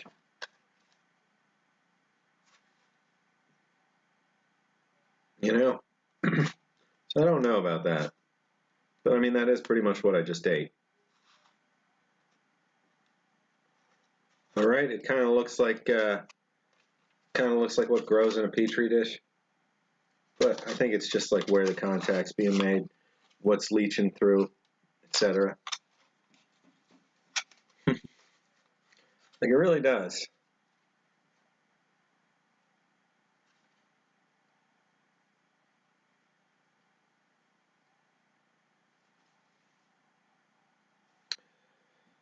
Nah, I'm just going to finish it.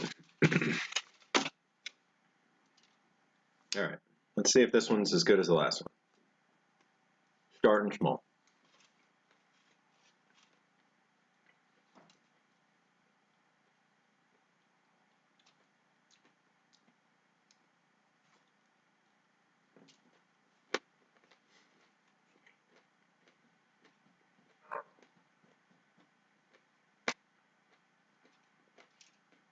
Yep.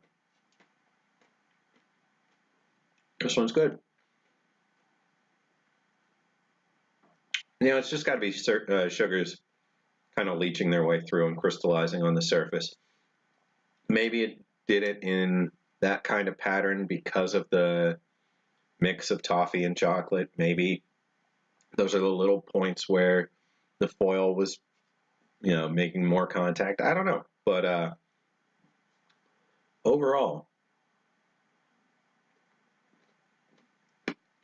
you know, this is I think a nice way to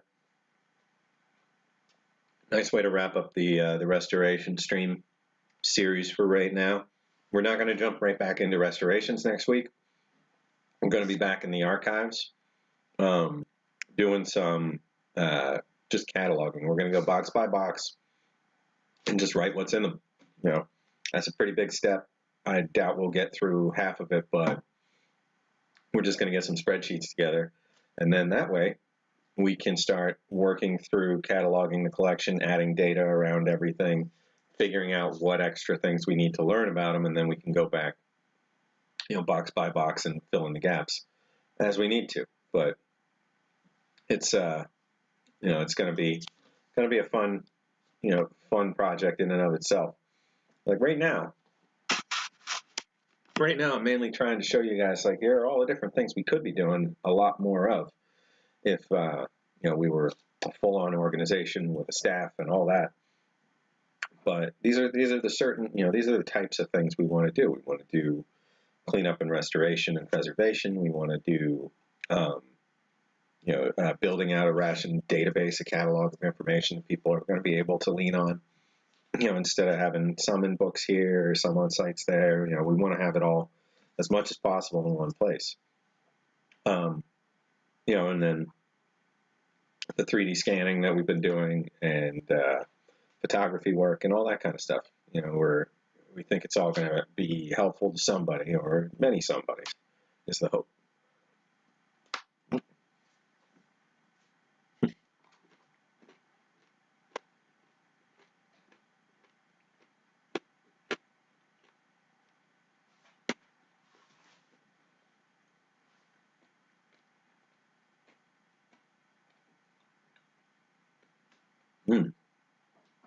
I'm really excited. Like, this is, you know, this is probably going to be the best one of these I get. So I'm enjoying it.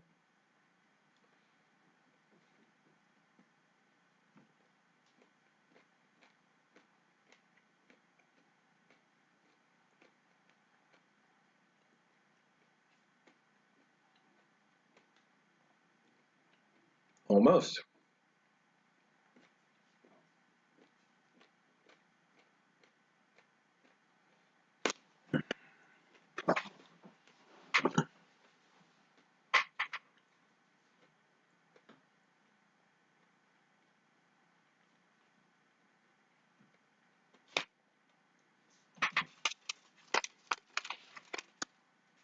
Oh, hey, you're welcome, G. Schultz. I'm glad I get to share these kinds of things with you guys. You know, it's just really nice.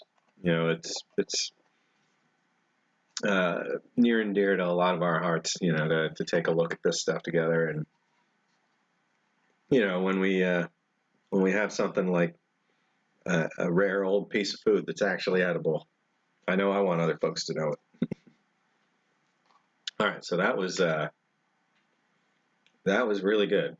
And now I just got one more cracker, and then I've eaten this entire B3 unit to wrap up this restoration from the grossest box in the pile. Just don't forget, I am eating the entire can from a really nasty looking box that had bugs in it and everything else. And, you know.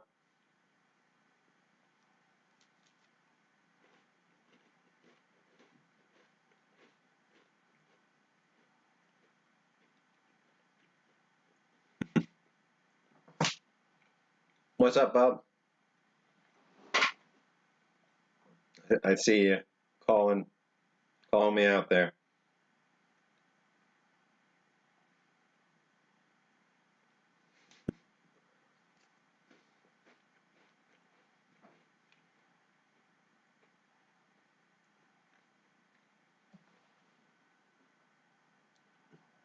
That is a sweet ride. Or let's see. I mean, I see you talking about a car. Oh, hit me up with an email and let me know what you can do with the. Oh, okay, yeah. Got it. Yeah, I'll reach back out about the 07s and the old pork with rice and barbecue sauce, and you know, potentially other stuff from that era. So yeah, I'll get back to you. No worries. Thanks for the reminder. Well, one last little bite, and this whole B3 is consumed.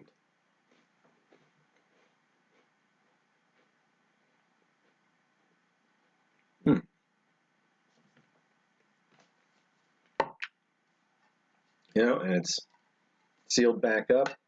It's got its papers and its foil in there. Whoop, it goes over here. And it is good to go.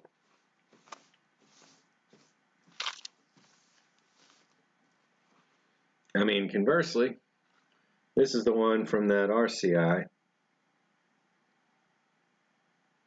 And it doesn't look super bad at face value, but it looks like, I don't know, it looks like it's made out of leather or something in person, you know, and it smells like, you know, mold, and it has mold growing on it and everything else. So certainly not eating that, but let's see. So we finished up the RCI, we got to go through an MCI, and oh yeah, Smokey, that's what I just ate, was that whole B unit. Here it is. Isn't it nice? Isn't it nice how well this works? I love this side can opener. Like, so I put the foil wrappers back in there, gonna clean them out and put them on wood pucks or something. But, yep, just seal that back up. And that's it.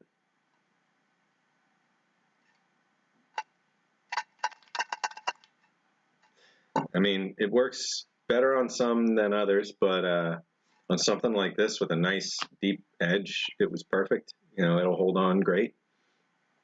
But yeah, I ate that entire thing. So now that MCI is permanently displayable without any worries about what's inside. Plus, you know, if you're going to display it with a sealed B unit, you know, it's, I think, just a waste. I mean, there's plenty of stuff I want to keep sealed, you know, but, you know, we don't need an example, or we don't need every single thing that comes in the museum to stay sealed forever. I mean, it's just not going to make sense, and stuff's going to go bad. This one's a Paquitaner. It was like $12, something like that, 10 or 12 bucks, and I wasn't sure if it was going to go deep enough, you know, so that the lids could go, you know, fully back in there. But like I said, when the can's good, then the lid's good. So like this one, you know, to open it back up, let's see. Yeah, you guys can hear there's like, it seals again. Like I'm very happy with that. So, you know, that you can tell from the Ration perspective, you know, this one does the job. I'm sure others will too, but you know, at least now we know. Ah, No worries, Smokey. Yeah, I wrapped it up by popping open the B3 unit that was in there. It was June 1979, and it had the toffee chocolate discs, 2 of those, and 4 crackers. The crackers were excellent, very salty, and the toffee discs were edible and actually tasty, and I finished both of them. So we'll see how the guts do later. You know, some old milk may or may not have still been in there, but yeah, I was very happy with those. So that was a B3. We did the cheese earlier tonight in the stream. So here's the cheese. This was outside of the B unit. This was on the top and had rotted through everything else. So that has this really nice, like, tan enamel inside. That opened and cleaned out good. But overall, I'm just really happy with this whole, you know, side can opening process. It turns out, you know, it turns out really nice, very displayable. You know, and then we got the beef with gravy, and by gravy they mean tomato paste. But you know, now we got that all cleaned out and good shape. So I mean, overall, you know, this is a learning experience that we're getting some good results from. And last but not least, the sliced peaches. And this one's a little, there's some like very thin parts right here in particular. So I'm not going to pop this one back in and out again. But it's likewise fully cleaned out, fully rust-proofed on the inside, and going to last a good long while now. So, excuse me there. I hope everybody had a great time with us tonight. I know I'm about 10 minutes short, but it's been a long one today. There was a good chunk of prep before we went live, so I hope everybody enjoyed, you know, the stream and has gotten themselves good and hungry. Smokey, are you jumping on for a live stream tonight? I know Kaylin's not going live for another 3 hours ish, so you got that gap in between, and we can send folks your way. Gonna have to figure out how to actually do, like, I know on Twitch they call it rating, where you finish a stream and folks go somewhere else. I don't know if, like, get sent somewhere else. I don't know if that's a thing on YouTube, but we'll figure it out. Thanks for the kind words, everybody. I really appreciate how much you guys like this, and you're keeping me going. You know, that's what this is. You know, you're keeping me, you know, coming back every week to make sure that we're making some progress on the museum and everybody's having some fun with old Army food. You know, but yeah, Smokey, let us know if you're going live. I don't want to drop off until I hear one way or another. And if you can't hear me, I'm just gonna. Oh, that's right. I can't use the chat from right here. Somebody ping Smokey in chat. Say, hey, Smokey, are you doing a stream tonight? Just in case he can't hear.